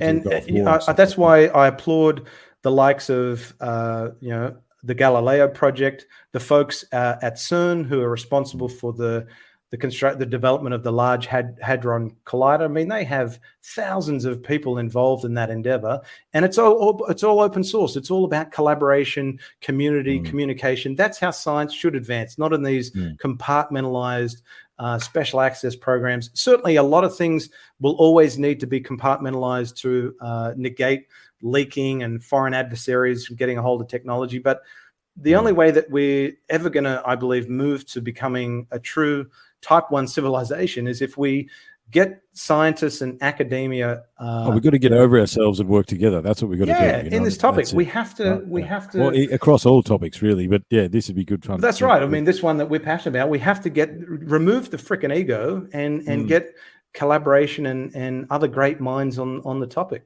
Yeah, but that also argue it all requires funding on their aspect of things, because I'm not going to go paid and do things for free. Well, what does Avi's quote? Extraordinary claims require extraordinary funding. That's Avi's quote. What I've been doing, boys, I've just been while Grant's been answering that. We've actually covered most of the questions here. There is a few. Yeah, the people in the comments are trying to steer us towards the weird topic that I want to finish on. I hadn't heard of the Belgian wave. Angus was saying that, it's the Orchard is with the Jeremy Corbell documentaries as well, apparently. But he's not sure. But the Belgian wave, I hadn't heard that. Thousands of witnesses in 1989 in Belgium. Same year and time as nuclear testing in the Mururoa Atoll and enormous civil unrest. That year is significant for a lot of sightings here in Australia too, that 1989. There are dots to follow with some back research available to us now. So that's interesting, Alana. I appreciate that. I hadn't heard of that one. But I think there is definitely some compartmentalization with it. I mean, unless you wanted to address anything else, I want to ask you boys a question. In reference, I would say just to that, I was just going to say certainly compartmentalization has to exist. Because there's always going to be core secrets that should remain secret because we don't want foreign adversaries to get hold of them. But you hear this argument made time and time again. Secret? That's been my thought, right? What if we're all hiding the same secret? Well, that's the thing. I mean, so nuclear proliferation. We know that Russia has nuclear assets, China has nuclear assets, the US has nuclear. A lot of countries have the capability to end our world with mutual assured destruction, right? Yeah. So if the US is sitting on technology that is this game changer, well then if another adversary has access to that same technology, well then we're no different, we're no better off than where we are now. Everyone has nuclear bombs that can destroy one another. So we're in no different scenario if more than one nation has access to this exotic technology that maybe comes from crash retrieval programs. So I don't buy the argument that everything needs to be at this such a classified core secret level. We're not asking for the blueprints behind UAP. We just want to know.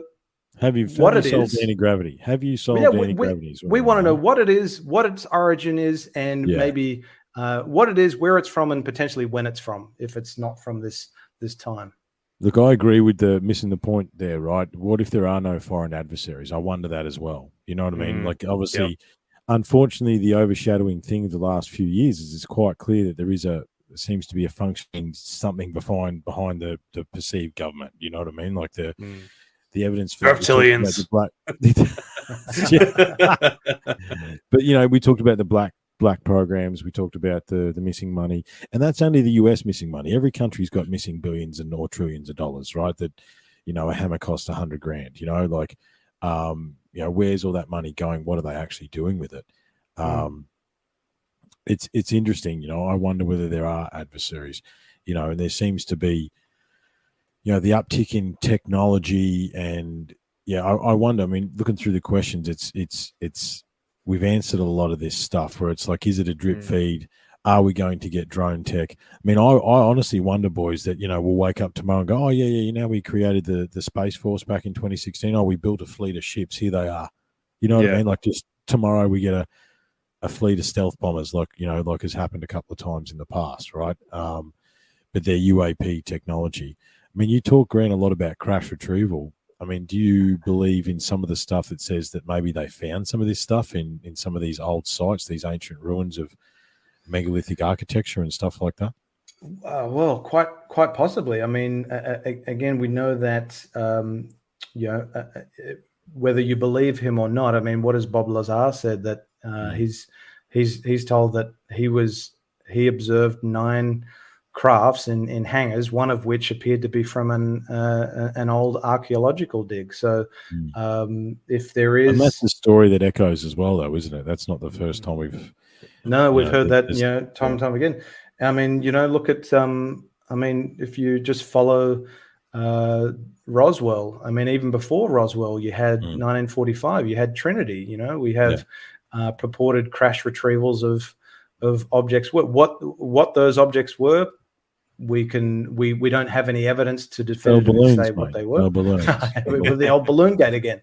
So we've come full circle again. Yeah, that's right. That's what I found funny about it, because that's what Roswell was. No, it's just a weather balloon. Don't worry about it. It's just a weather balloon. But what do you call them, Trevor? You call them out of place artifacts, don't you? With these weird technologies that keep coming across. Yeah, well, there's UPART. There's out of place artifacts. There's a new term that's sort of entering the zeitgeist that I like a lot. Which has shifted the research. It's out of place technology, right? So there's, in museums all over the world, there's these interesting pieces that are like, instead of looking at it as some, it's always some religious sacrificial thing, right? But if you step back and look at it as a piece of technology, right? Maybe it's a cog from here, or something from this, or something from that. Maybe it's copied from the technology's gone, but someone found the mold and went, oh yeah, that's pretty cool. Let's make a this or whatever, right? There's the schist disc. I'm actually, you're wandering into future research and podcasts here. I'm actually going to put together some slideshows. I've got some stuff that I'm working on to sort of outline this sort of out-of-place technology that potentially could be there alongside with the out-of-place artifacts. I think if we start looking at those two things side by side, and maybe some of the UPSART isn't UPSART, it's not an artifact, maybe it's a piece of technology potentially. Bit of common ground. Yeah, I think so. And the thing is, the evidence for that is not insubstantial, right? There is a lot there, and it goes back to the stories, boys. You know what I mean? The ancient stories, the angels from heaven in their flying machines, the Nephilim technology, right? The Atlantean technology. I know we're starting to use trigger words here now, but there's not insignificant evidence for that. That an advanced civilization did once exist here on this planet a certain period of time ago. However, there's you wanted to put your 2 cents in there, Anthony, or are you right? Yeah, I'll quickly throw in. So we were talking about like the drip feeding topic, right, and how it all affected the generations previous. So, like, obviously religion, backgrounds, or stuff, everyone's going to be blowing their minds over if they were to go and introduce this AET or whatever these things are. Now, I sort of feel like they are sort of preparing us with this new generation, as you mentioned, like, because our kids today are like really into technology. They accept pretty much everything. Media is also sort of honing everyone in on the acceptance of everything. Like we're accepting the gays more. All that sort of topics, like everything, races. They're trying to. I know what you're trying to say, mate. I know what you're trying to say. Trying to trigger anything else. Because someone's going to go and shoot me. I'm sure of it. But like, they're Could they're have trying worded to that bring one a on. little better, but that's all good, man. I'm we just still trying to love narrow you. it down. They're trying to narrow it down so everyone's all accepting. There's no dividing in a sense. Yeah. For making sense. Yeah. So Keep going. on this, everything's being accepted with our new generations there. So bringing out this sort of acceptance here, they're going to be accepting to ETs or a newer technology that defies where our understanding is to. So there won't be a big mass hysteria. Everyone will be like, yeah, cool, no worries, all right, yep, that's kind of cool. We accept this now because we're so accepting in this new generation. I know it might be a bit triggering on that sort of term, but that's my two about it. I Before think, I lose myself. I hear what you're saying there. I hear what you're saying is that it depends on how deep you want to. Yeah, social engineering. I like that term. That's it. It depends on how deep you want to go, right? I mean, if you look at the uptick in Marvel superhero movies, and there's a whole heap of stuff that's the hero stories that it's all space based stuff, right? There's a lot of space stuff, and is that desensitizing us to, are we come back to North Sentinel Island? Are we the alien ant farm? And maybe our overlords are like, well, we need to let these people know because they're going to find out eventually, and they're probably going to be annoyed. So maybe we need to slow drip them into the way. We don't want to start that, Michelle. Let's not start that. I really appreciate the comment, but we're not going to start that today. That'll trigger something. Yeah, unlocking the code. We'll cover that at some point because it needs to be spoken about.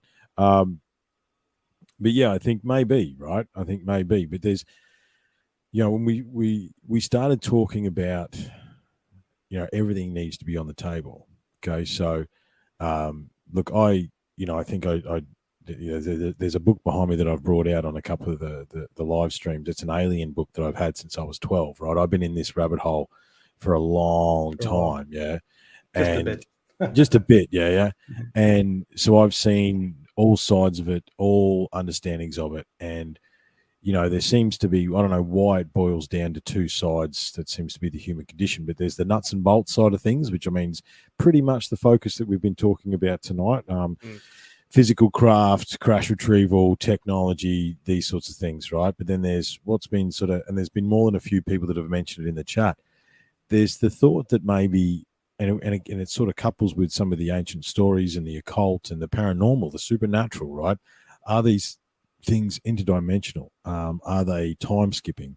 Are they, is the spiritual, the paranormal, and the UAP, UFO phenomena, is it one and all the same, right? And we don't subscribe. We just collect. We call it here at Unlocking the Code. We collect tiles on the mirror ball, right? We're just trying to collect as many perspectives as we can, not tying ourselves to any perspective. Okay, yeah, layers, Michelle.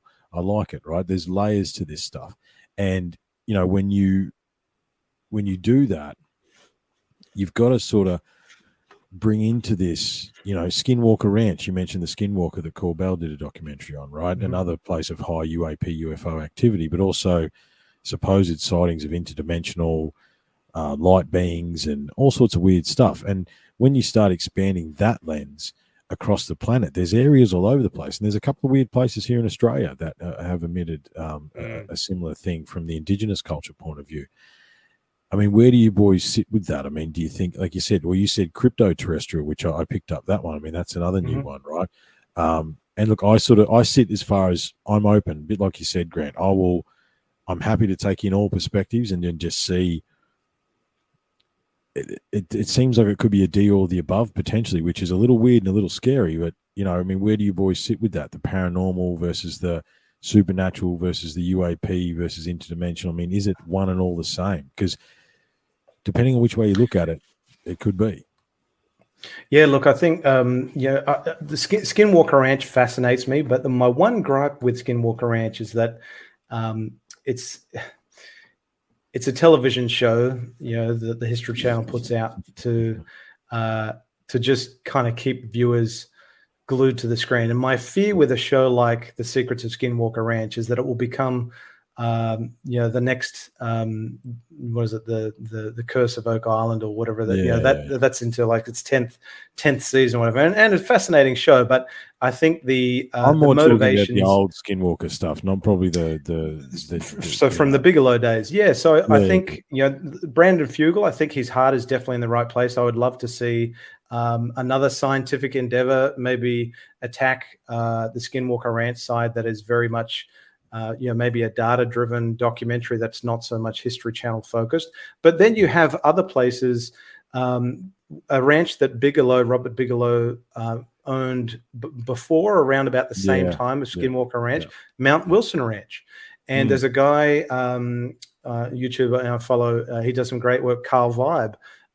He's done some live streams with Chris Lato, Chris Bartell, who used to be associated with Skinwalker Ranch in the Bigelow days. And they're doing some really interesting research and investigation at what's happening at Mount Wilson Ranch.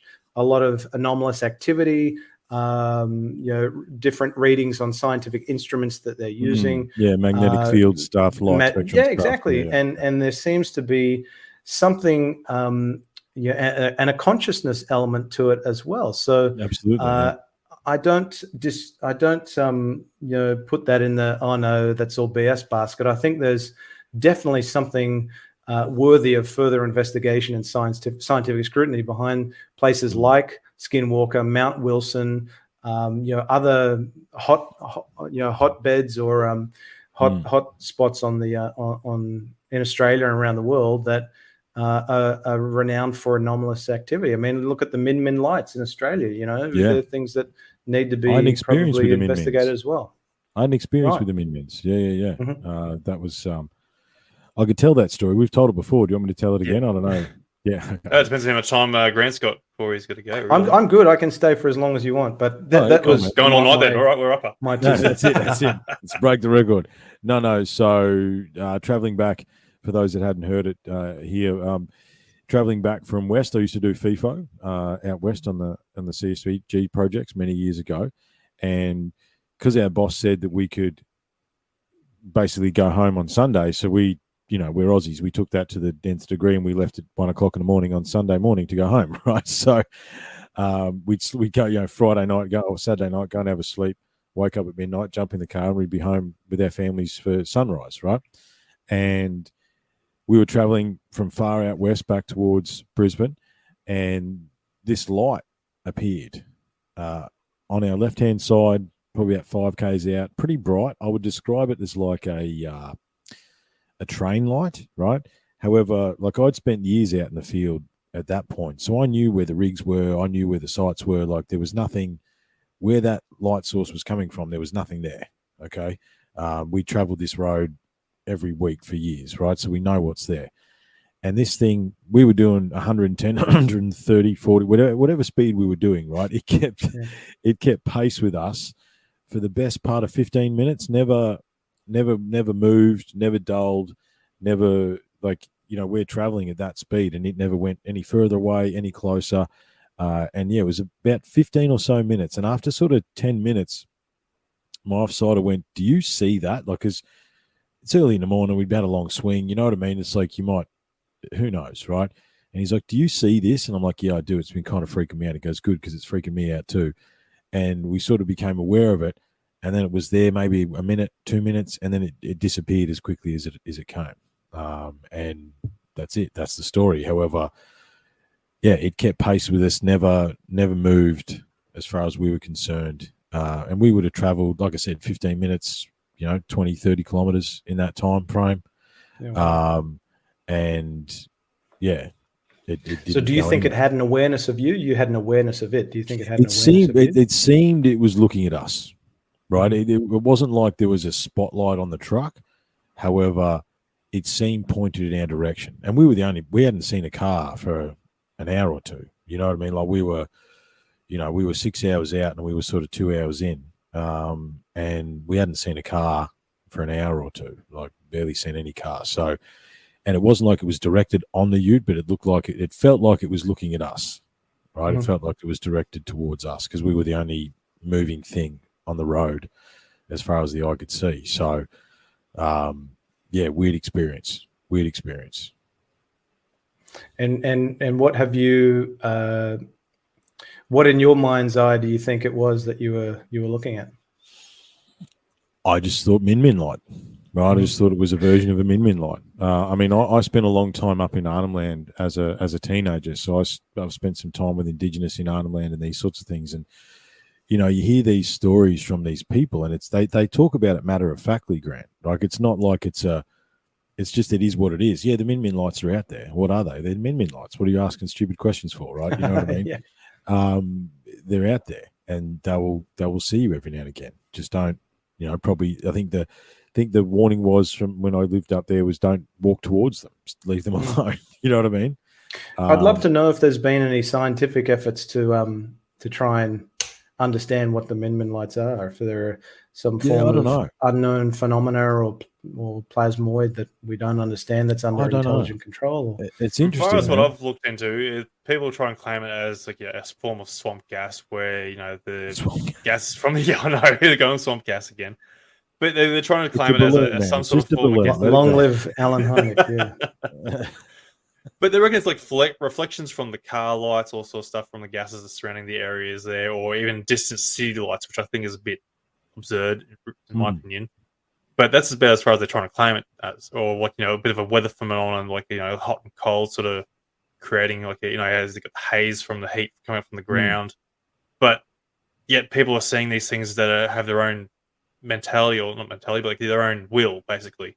Yeah. So that they will follow you or go in their own directions. Like as if they've got some sort of sentience, some sort of consciousness, or something like that. I mean, like I said, the statute of limitations has passed. We were doing 140 kilometers an hour. So, we traveled. What's what you were doing?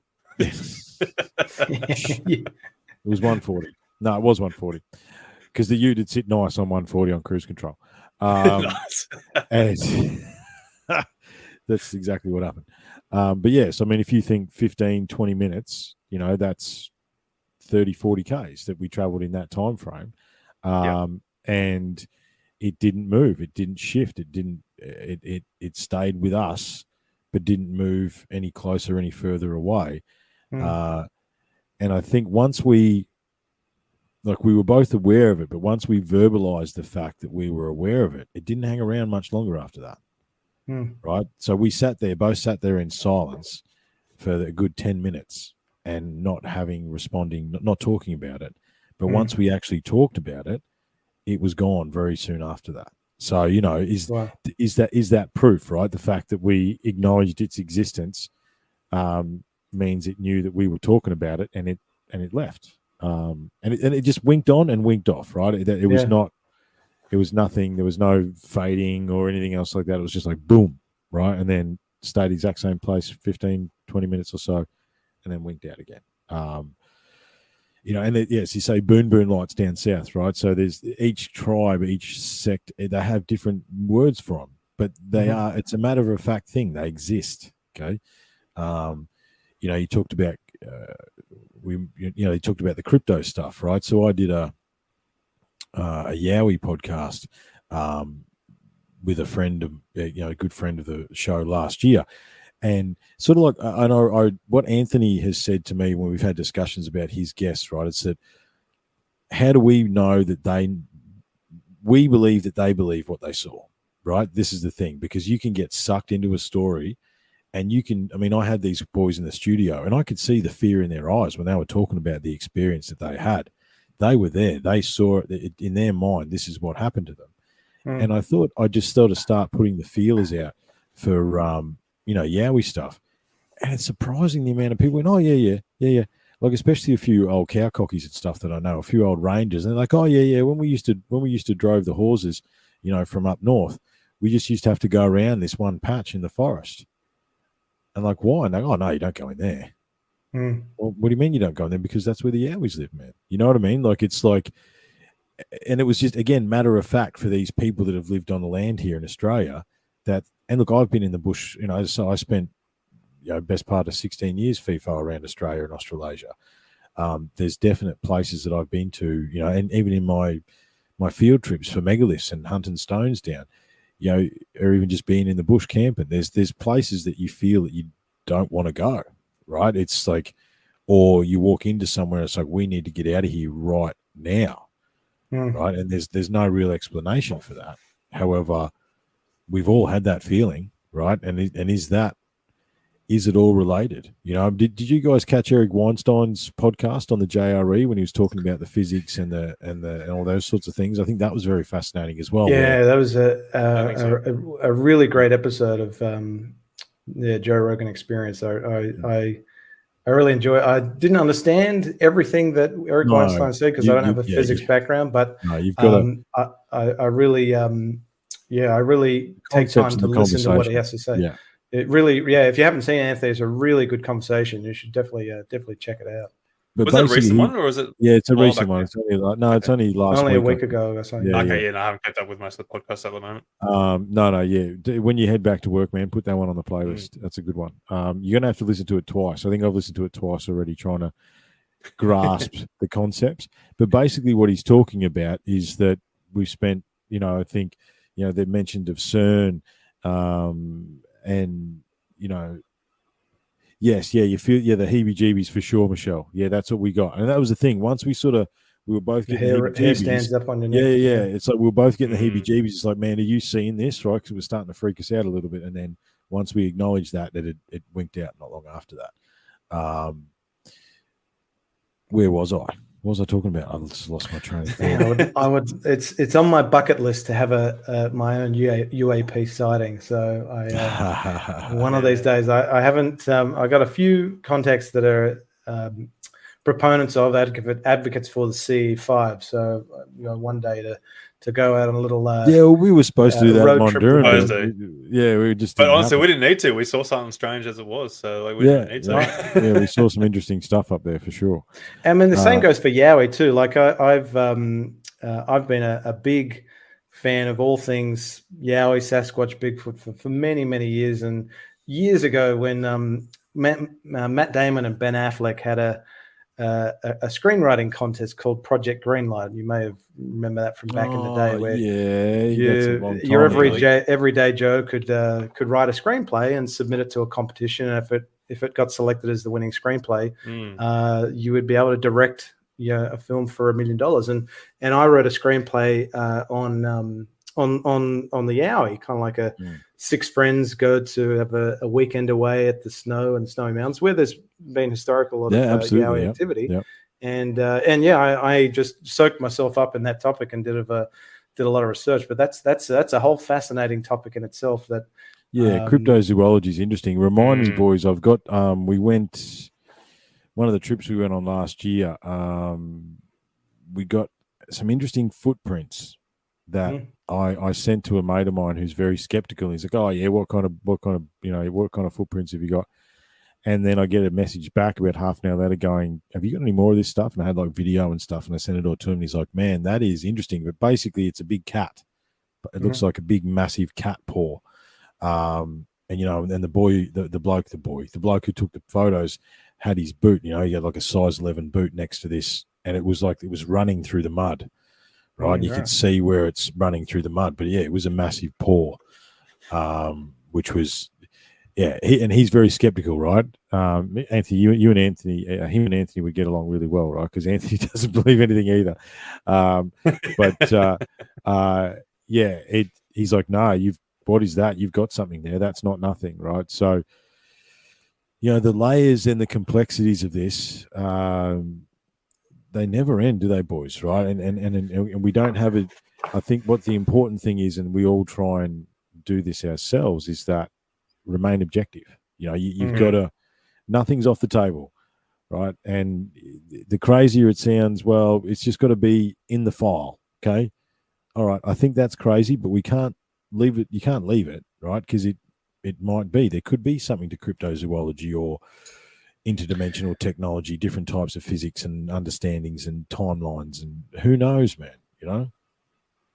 Well, I mean, the Skinwalker Ranch, I mean, you hear about all the anecdotes and the historical stories to come out of that ranch, even pre-NIDS days, where you had, reports of skinwalkers or werewolf activity on the ranch. You've got sighting of these huge bipeded hominid creatures, Bigfoot type kind of creatures. So is there a connection or correlation? There's also the surrounding ranches of Skinwalker as well. If you start expanding that research pool, the whole Uinta Basin area, the whole basin there, right, where it's like you go and rent a property there, and there's like 15 locks on the inside of the door, right? It's like, and that wasn't just one ranch; that was all ranches where they were literally barring themselves inside the house of a night time because of what was going on outside the house. I imagine, and there's. As I say, there's stories like that down under here as well, right? Like I said, I ran into a few old ranchers and cowcockies, and they're like, "Oh yeah."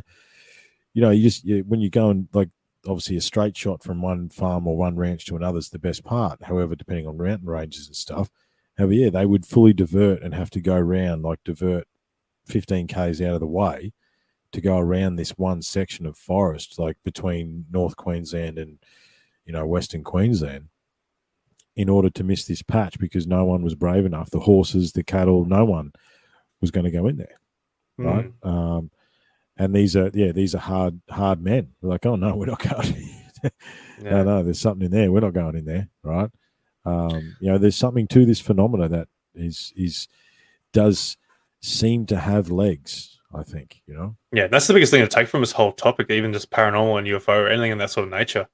That everything is happening worldwide, There's so much commonality, common ground in the whole topic, and it gets your imagination running wild as well. I mean, I remember really my first, it is. It's very. I mean, my first foray into the whole Bigfoot lore was, I mean, the first time I saw the PGF, the Patterson-Gimlin film, to this day has not been formally debunked. I think it's one of the best pieces of visual footage that you have captured on what's purported to be a Bigfoot. And the first time I saw that as a young child, I was just absolutely fascinated. Then when your mind runs wild with the possibilities of when you're out camping or when you're out alone or with a small group bushwalking, your mind can play tricks on you, but it can also be a friend as well as can be a foe as well. So and that was with a 30-40-year-old camera too, and yet we have these high definition cameras in our pockets and we still can't get a Bigfoot.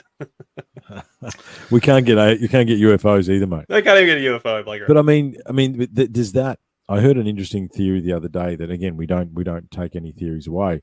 Where is it an interdimensional? Like, I mean, if there's a UAP that is interdimensional or is what's the multi-facet vehicle? No, I'm missing the thing. How can transmedium vehicle, right? That can create its own space time and all these sorts of things.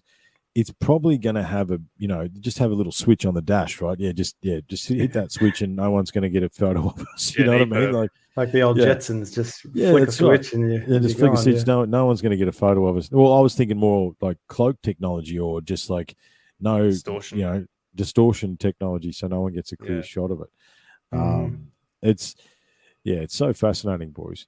We're approaching the 2-hour marks. I mean, where did you boys want to go to finish off? Did you want to talk about anything else, or I'm glad that you fellas are open to that. I was wondering whether you'd be just nuts and bolts, but it's super stoked that you're open to all perspective, because I think we're going to figure out, gents, that it's maybe a D or the above. I've got a little one to throw in for you. This is thanks to one of the listeners here, Jamie, threw in a bit of research for me to go and look into. And I don't know if you've ever heard of tetrachromacy. Now, I'll give you a little run of what that is. It's a condition where a person has 4 cone types in their retina rather than the standard 3 that most people have: red, green, and blue. So they're seeing a different spectrum of colors, which gives them the possible ability to see something of a paranormal nature or of a UFO, something of that sort of aspect. But I looked deeper into it, but it's only common in women. Now, when you look into the history of the whole paranormal and UFO sort of stuff, there's always seems to be a common ground where most women are mostly seeing these things. So whether it be because they're, a different mindset or, something in that sort of woman's nature, or it could be this tetrachromacy ability that they have that they unknowingly have. And they're seeing these weird things and going, oh, I'm seeing these weird objects, beings, creatures, whatever. So that's to go and throw that in there as a bit of a That's interesting. I want research to look instead. into that. Yeah. Yeah, Can we very interesting. send me the word, like what that word is? I want to do a bit of deep diving on that myself. Tetrachromacy. Tetrachromacy. Yeah, because look, you're getting into, as amazing as our eyes are, we literally only see 1.8% of the light spectrum or something like that, right? There's like literally 99% of what's going on around us. We've got no idea. We can't see it. Yep. So, who knows, man? Like we could be coexisting with, depending on where you are on the light spectrum, right? I mean, and then we start messing with physics and gravity and, gravity's captured my attention the last sort of 12, 18 months, this anti-gravity technology. There's the Bendor motor that theoretically is coming out, which is using, plasmoid generators and, all the thunder generators and these sorts of things, which is using implosion technology as opposed to explosion technology, which is utilizing sacred geometry and vibration and frequency. I mean, there's these things that we need to try and understand. Because, obviously my bread and butter is the megalith stuff, right? I mean, I've already had to grasp these concepts because how do you take a 1,200-ton stone or a 900-ton stone and put it on top of a hill, right? Without understanding gravity or vibration or frequency or energy, how do you do that? And that's been done multiple times all over the planet. So we got to open our minds to all possibilities. And I think the broader your mind is, the more accepting you can be of whatever it ends up being, I think. I saw I'm open-minded to things, but I'm a bit not open to this one. Someone came up with a theory that they floated these things on top of the pyramids. Like, when they're building the pyramids, they floated everything up on top of the pyramid. Oh, yes, like, that's, how can you do that? Yeah, So look, like massless. No, well, like floated, like as in anti-gravity type stuff, or no, using water. Sorry, I should have said using water. Actually float as in okay. So that's the giant water pump theory is one that is an interesting one. I had interesting guy by the name of Stephen Myers. I had him on the show last year before, I can't remember. He's been on the show to discuss his theories. He's an interesting cat. He's very tied to his theories, I suppose is the polite way to put it.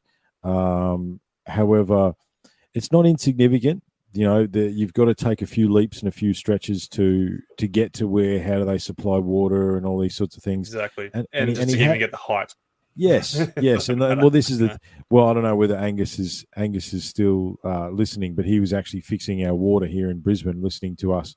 He's one of our helpers on the show. However, I mean, he talks about hydrology and stuff like that. That's literally his job, so it's interesting. I mean, we don't know, right? That's the bottom line. I mean, there's the recent discovery in the Great Pyramid that there was a void under the chevrons at the gate. I don't know whether you guys have seen that. Tunnel. Yeah. See, and this is interesting. And again, the live listeners and, this show, again, I'm going to, this is a snapshot. I'm going to make it. I actually want to talk to Angus about it on the next show that we do together. However, I always thought that was the door, right? And it turns out it's not the door. I always thought that those chevrons, because underneath those chevrons in the Great Pyramid, it looks like it's been built in, right? I always thought that if we actually just jimmied that out, you would have an arch, and that would be the official door or entrance to the Great Pyramid. But as looking at that void that they released, then it's technically not, right. And I mean, well, Steve Myers, he put a meme up today. I think he's like, is the void more interesting, or is the stones that are in the void more interesting, right? And I think potentially it's the stones in the void. But we're going to do a bit more of a deeper investigation into that. Look, it's fascinating. There's levels of tech, and there's levels of understanding, and there's levels of competence in trying to understand these things that go across so many different disciplines. I think the thing is, boys, with this UAP transmedium anti-grav technology, I do think and have always thought that one of the things holding us back in our three-dimensional existence is the fact that we think science and spirituality are different, right? Because in order to harness transmedium or anti-gravity technology, that's harnessing the ether. That's harnessing the things that are in between the things that, that we can't see, right? We just talked about the fact we can't see 99% of what's going on around us. And in order to grasp that, it's almost a spiritual aspect to it. It's like you need to understand that there is things between things that hold everything together, which is the ether, or, whichever way you want to describe that. And once we start harnessing that, I don't know, like we can start skipping across the cosmos, which I think was what Eric Weinstein was trying to get to in a scientific way, trying to use physics to describe that. You know what I mean?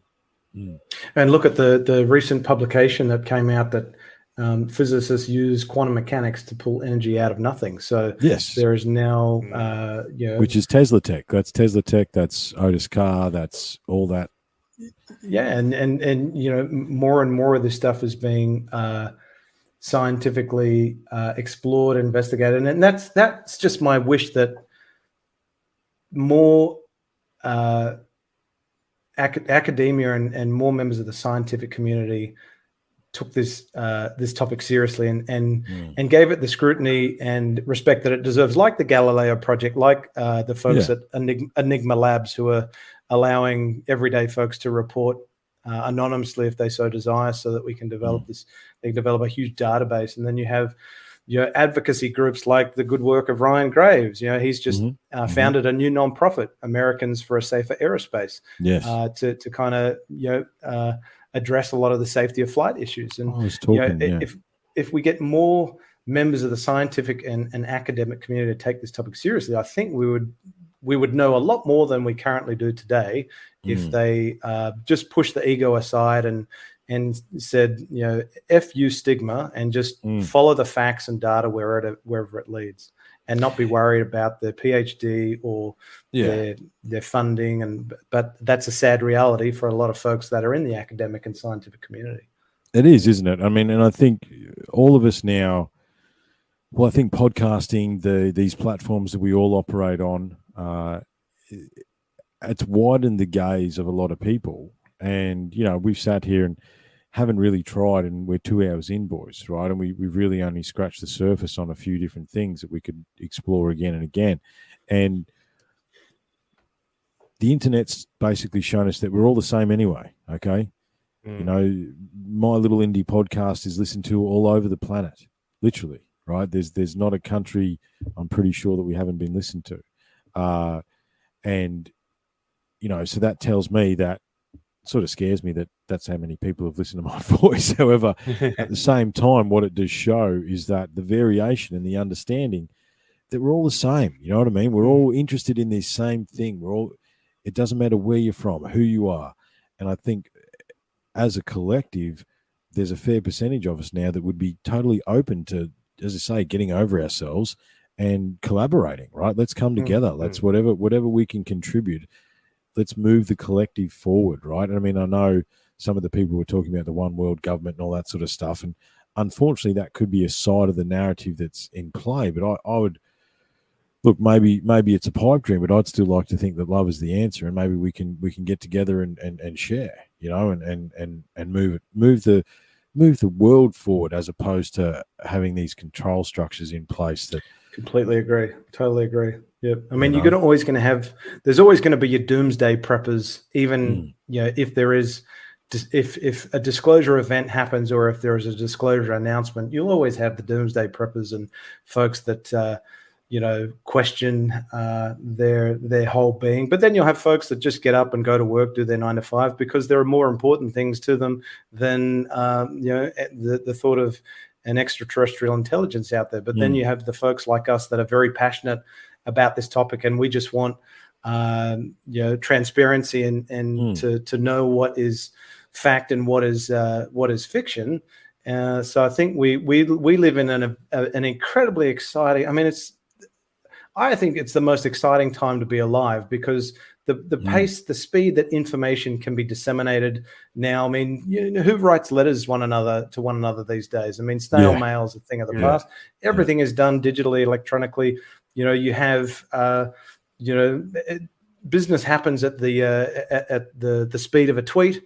everything happens at the speed of information. So we live in we're so privileged to live in this age, and that's why I'm excited to come on to shows like yours and have these conversations and do research topics that we find fascinating investigating, because it is we all have a curiosity about the unknown. We want to answer those three big questions.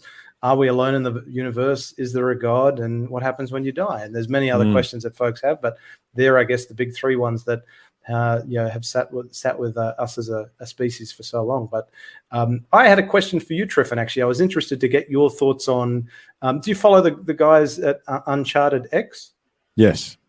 What are your thoughts on their research on the pre-dynastic ancient Egyptian granite vase? I know they're doing. Well, this is the out of place technology that we're starting to discuss, that we're starting to see. Okay, so yeah, Ben from Uncharted X, he's an Aussie guy. His sticker's actually on the studio door here, and yeah, he has. So from a private collection, he's got a vase analysed by basically aviation engineers, and they're using the most up to date modern technology to measure how these vases were made. And like I said, it goes back to this out of place technology. So the vase isn't out of place technology, but how did they make a vase out of rose granite?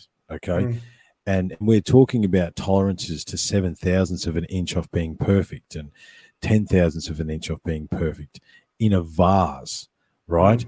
Of which there is hundreds of examples around the world. So this was something that they could do easily, right? These are granite vases that are made perfectly. There's all sorts of stuff like this, and again, this is part of a larger presentation that I want to have a bit more of a deeper look at. But that's where the evidence is, right? And I remember years ago they had an Egyptian thing come to Brisbane, and we went and saw it. Me and the missus escaped the fairies and went and saw the Egyptian exhibit.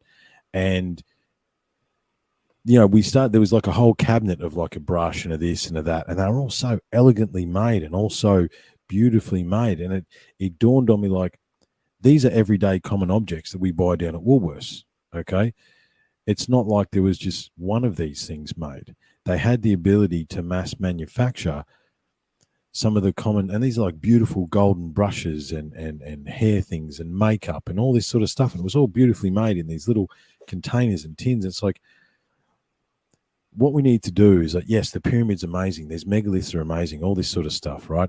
So it's like, okay, with the vase, let's talk about the vase for a second. So, okay, what's the machine that built the vase? Number one, how could you just manipulate rose granite, which is, I think, is, in the top part of the hardness scale as far as rocks are concerned, but it's also brittle as well because it's got crystalline structures in it, and if you hit a crystalline structure wrong, it just cracks and messes the whole thing up, right? So, okay, what machine made the vase? That machine was obviously able to make those vases at will, it seems, right? But then what's the machine that made the machine, right? Because the machine that made the machine had to be more accurate than the machine that makes the vase, okay? And then you got to expand out what level of understanding do you have of generic, if your technology has got to the generic state where you're making vases with it, where else is it going? What else is it doing? That's why building a pyramid with 6.3 million stones, that it's, and all the alignments that come with that and the different numbers, you've got to suspend your disbelief. I mean, you can even talk about, like somewhere like Göbekli Tepe, which is the oldest man-made astrological observatory. In order to make Göbekli Tepe, not only did you have to manipulate stone, you had to know where northeast south was, you had to know geology, you had to know, physics, you had to know mathematics, you had to know, logistics. Like, it just never ever, a 5-axis mill. That's what, So basically, what the Uncharted X boys are saying is that the only thing that comes close now is a proper 5-axis CNC machine. Wow, right? Yeah. That's the only thing. But even then, there's been other guys that operate CNC machines that have reviewed the Uncharted X work, and basically they've said this would be hard to do in acrylic. Right, so just to do it in plastic, to have the exact same dimensions, let alone in rose granite, right? Yeah. Let alone in rose granite, or but you got to remember too that this the story goes out of Egypt that it was done with copper chisels, man. You know what I mean? And diorite balls and all this. Just it's just ridiculous. But it does feed into a lot of what we were talking about earlier. Whereas there's this stigmatism, or there's the old guard, right? You know, where everybody's waiting for this next generation to die off so we can move the conversation forward. And I think that's the it threatens the reputation of the classic archaeologist who's come up through the traditional way of thinking and study, and it threatens their paradigm, doesn't it? So they just push it to the side.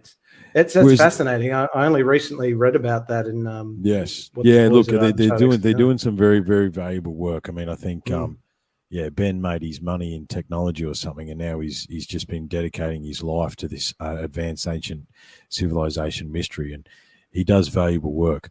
I mean, you boys actually would be very interested in the Brothers of the Serpent. They have a UFO series. Like, it's buckle in, because it's like 10 episodes, I think, that this Marty Garza has done. And I'd love to get your viewpoint on some of those ones as well. Brothers of the Serpent, the UFO episodes are very, very interesting. Pop me a link if you've got one I will, man. I will. I'll send it to you via Twitter for sure. Yeah. Okay. Cool. But and again, so does the ancient advanced tech that was made in Egypt, who knows how many thousands of years ago, the pyramids, the megaliths, the fact that LIDAR, they keep scanning LIDAR in South America, they keep finding citadels and highways, and like, I think the latest estimate is that the amount of people that existed in South America was over 150 million people once existed in South America. Like, the Amazon jungle is a planted jungle. Okay, that was a lot of that jungle was done on purpose. They've actually now know, because there's different sections of jungle that have different things, and there's evidence of agriculture. It's basically the Amazon basin. You know, whatever happened to the Mayans and the people that existed in that continent, when they left, the Amazon just got out of control, basically. But from what they understand, that a lot of that basin is actually planted. Right. And it's makes you wonder. Makes you wonder. You know, is this technology that's just been lost to time and the ages, or is it? I mean, and how many resets have there been over the millennia of human species that have gotten to a level of advancement, and then through some form of cataclysm, the restart the clock, and you start all over again. So I think a lot. I mean, even in the there's like a 16. I'm trying to think. Which it's either 4 or 1600 years, the Dark Ages, right? The Dark Ages, I think, is 400 years. And the reality is, we've got no idea what happened in the Dark Ages. They were medieval, and, horses and, whatever else, right? The reality is we don't, okay? You want to look into something pretty interesting, is the melted castles of Scotland, okay? There's these castles in Scotland and across Europe, actually, that look like the stone on the front of them has been melted, right? And look, that legitimately, was that a dragon? Okay. It's, thanks, Angus. Yeah, the Amazon is planted because of the high concentration of food species of trees, right? So there's so much food in the Amazon, and it's actually sectioned out. Right, so the bananas are over here, this is over here, that's over there, and it's obviously crisscrossed. But if you look at it from a downward, there's food everywhere, which shouldn't be there technically, without people planting it there. So it really throws out the concept of ultra terrestrials not being out of perspective on history. I don't think they are at all. I don't think they are at all, boys. Yeah, I don't think they are at all. Right, here's my theory. I'd like to hear your theory on it, right? But my theory on the ultra terrestrial thing. So, like you boys just said, how many cataclysms has there been, right? So let's pretend for a second that, so theoretically 70,000 years ago, the reset button was hit in a big, big way, and all of us stem from 10,000, 8,000, 10,000 people, okay, globally. So let's pretend from 70,000, let's go back, maybe they had a 100,000 year run, or even 70,000 to 12,800 years, right? There's a 50,000 year run where no major cataclysm happens. Now, we went from horseback to rocket ships in 200 years, boys, right? So, what could we do across 50,000 years if we don't blow ourselves up? So let's pretend for a second that there is an advanced race of ultra terrestrials. Okay, pick whatever flavor floats your boat. Okay, however, if they had existed on this planet for, let's say, millions of years, okay, because we're talking craziness here now, okay, but let's say they existed for millions of years, how many cataclysms are you going to observe as a species before you figure out that maybe under the water is a better idea, right? Because you can fire a 50 cal shell into the water and within 3 foot it's stopped dead, right? That movie thing where the bullets are flying through the water, that's not true at all, right? You can fire a 50 cal sniper rifle shell into a pool. The Mythbusters did it, right, to see what it was, and within 3 foot it had stopped, right? So where's the most stable place? If you could develop transmedium technology, right, and if you could suck oxygen out of the ocean, which it does have, right, if you needed oxygen, maybe they live under the water, man. Maybe there is ultra terrestrials under the water, okay? There's a number of persistent myths that echo across the globe, and one of them is an underwater people, or the people, the ant people from under the planet, right? That's it kind of reminds me of H.G. Wells' The Time Machine. You've got the Eloi and the Morlocks. It's not what is it? But then art imitating life, or life imitating art. But then you take into account that so basically LiDAR technology is accelerating, and they're penetrating more depths of the planet with these LiDAR technologies, and apparently they've now found oceans underneath the planet, right? They've found voids, massive voids underneath our feet. There's this cave in Vietnam, another one of those classic stories where someone's standing on the valley on one side and they look across the valley and they see a cave, and old mate goes over there to explore it, and it's one of the largest cave complexes the world's ever known. It's got its own ecosystem, it's got its own atmosphere, plants grow in there, sun gets in there, and like something could have been hiding in there for who knows how long, right? The pterosaur stuff, like the flying dragons, right? There is stories of pterosaurs coming out of places like Papua New Guinea and Northern Europe and stuff like that into the 20th century, boys, right? And, if a dinosaur that can fly, even if there is a cataclysm, you just fly away, you know what I mean? You'll find a spot potentially, and maybe, who knows, right? I think one of the problems we have at the moment is that because of what's happened over the last few years, our trust in everything is gone. Basically, any sort of institution, we're not going to trust anything they say, really. Now, that can be scary, where that means nothing is real, or it means everything is possible, which is much more exciting and much more fun to talk about. I'd love that. And I'm going to throw this at Anthony, then Grant. Dark Side of the Moon, Black Knight satellite. Anthony first. Well, there's a lot of theories of the Black Knight satellite. There could possibly have been a bit of space. Ancient tech. Oh, I don't know. It's because not enough. There's not enough evidence on it, because there's only been a couple of captures of it, and that's about as far as need more data. Yeah, the data, you need it.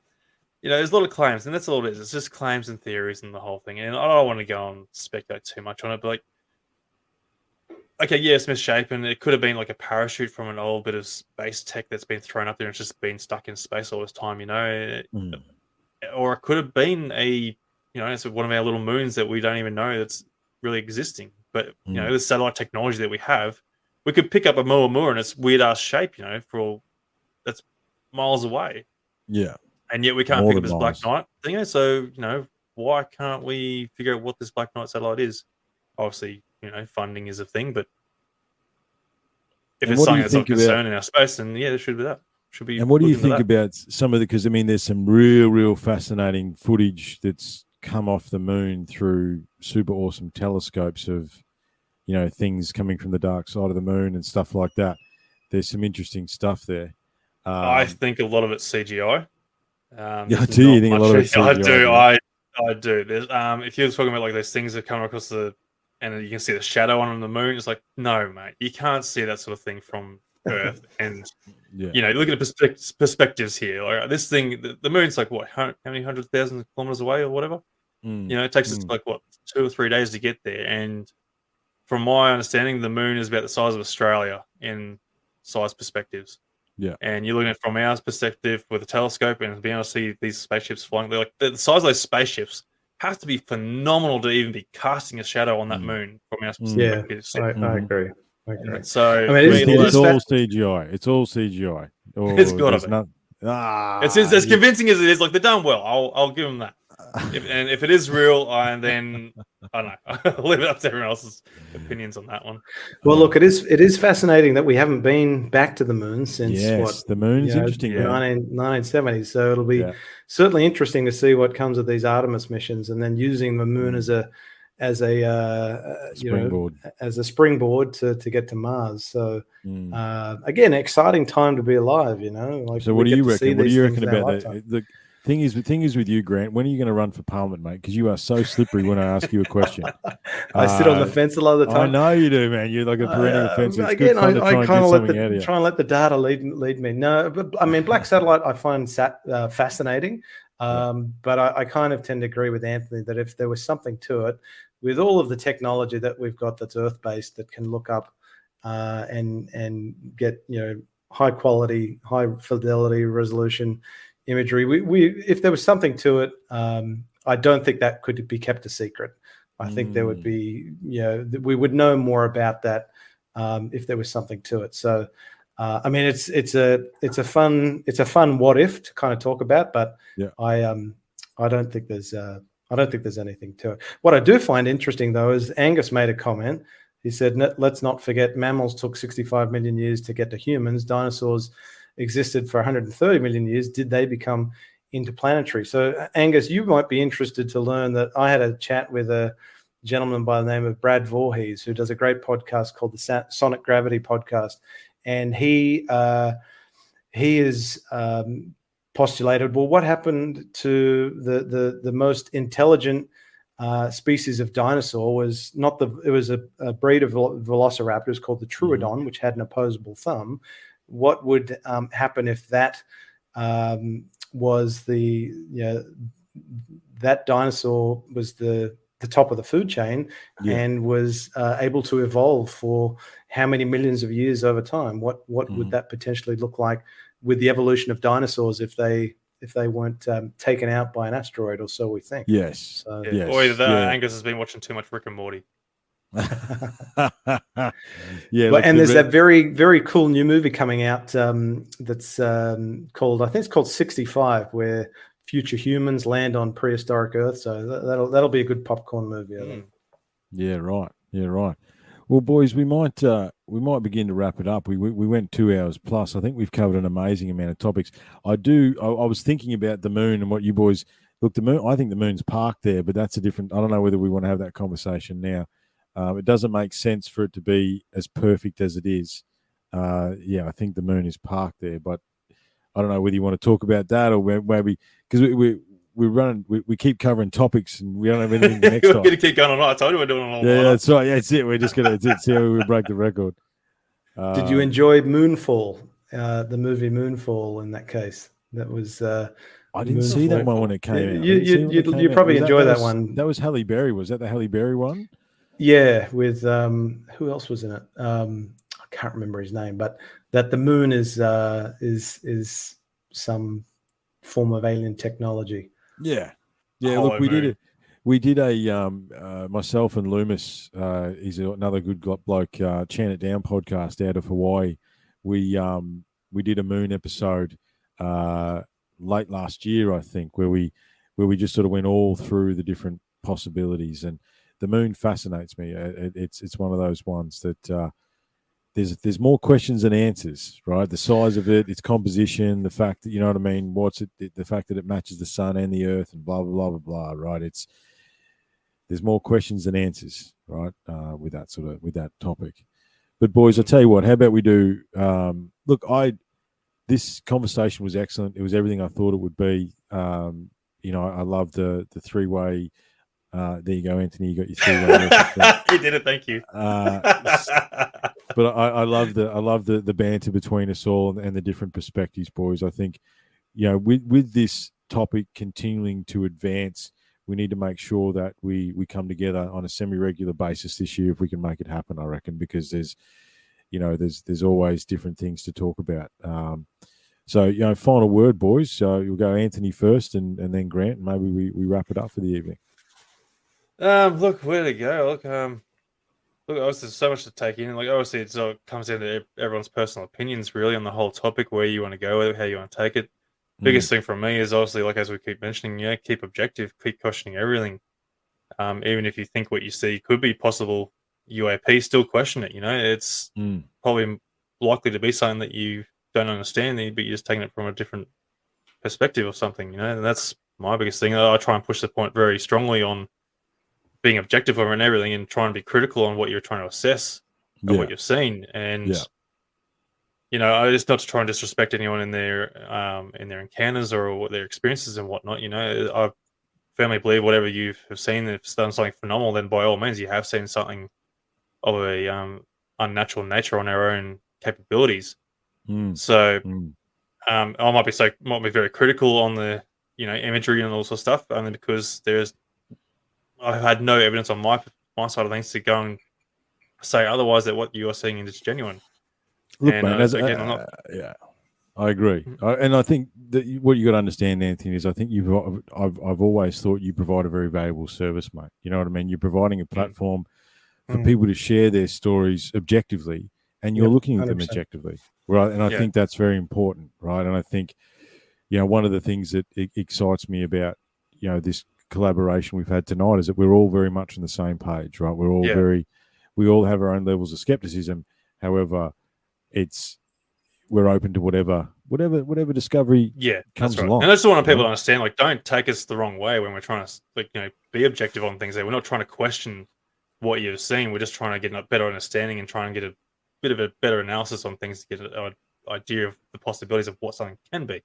So that's my biggest thing. And it's what you got to do. And I want people to go and take that on board.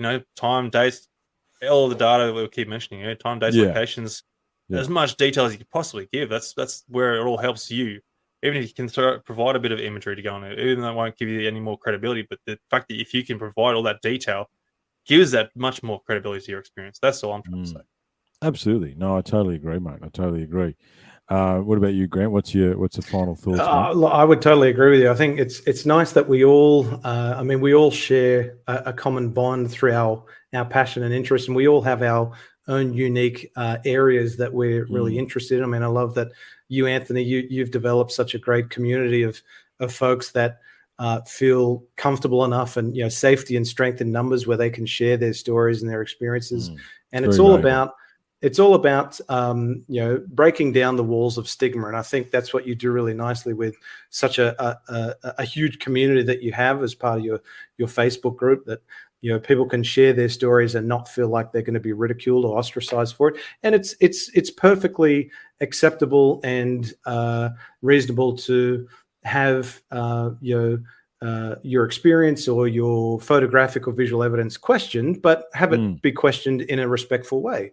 It's not about disbelief or you're full of shit or anything like that. It's all about, well, this is what I experienced. I can't question your experience to be true or not true because I didn't experience, but I can certainly question what you have, what information that you've been able to capture during experience. So I love that you have kind of that human element and the platform for capturing experiences and sightings, and Triffin, your interest in the whole unlocking the code and ancient civilization and technology aspect, and me coming from my approach of trying to engage and advocate for greater conversations to be had on this topic at the government level, so that there's a greater degree of transparency. I think we all add some value to, and that's why I really enjoyed this conversation tonight, because it's great. I've learned from both of you, because it's not my wheelhouse what you guys have a passion to explore and research, and we can all learn from each other and have these kind of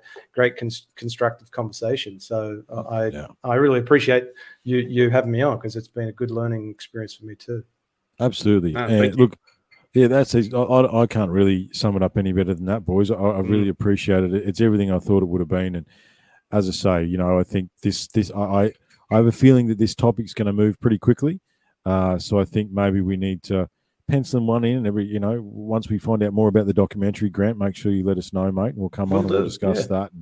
And maybe we could have a viewing party. I don't know. We'll try and figure something out there, or you know what I mean. I'd love to do a viewing party. Yeah, no, or happy to jump on with you guys whenever you're happy to have me come back. So I mean, always happy to share what findings I come up with, information that I'm able to disclose. So yeah, always look forward to having a chat. Awesome, boys, and look, thanks everyone. I like doing these live ones. I think it's excellent that have the input from the listeners and the questions, and it keeps us moving and keeps us understanding. So thanks everyone who took the time to comment, and check out Grant's stuff. I think he's probably going to release this on his channel. I'm going to release it on mine, and Anthony's going to release it on his. And it's about that cross promotion and helping each other out and moving the conversation forward on all angles. So awesome, boys. Thank you very much. Until next time. Thanks, thank you.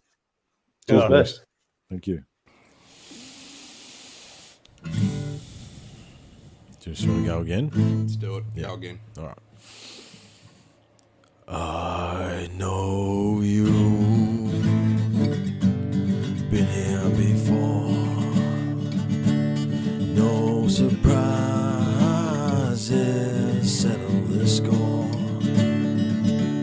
I know the darkness deep inside, reckless rage, poison pride.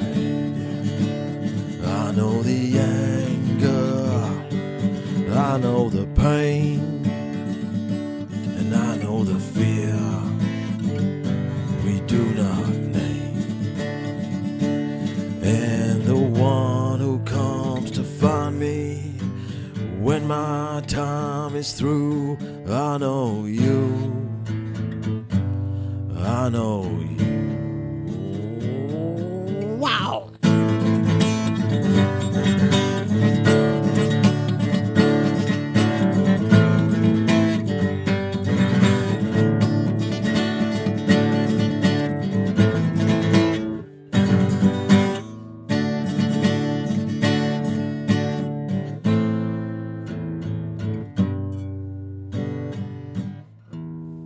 I know you. Better.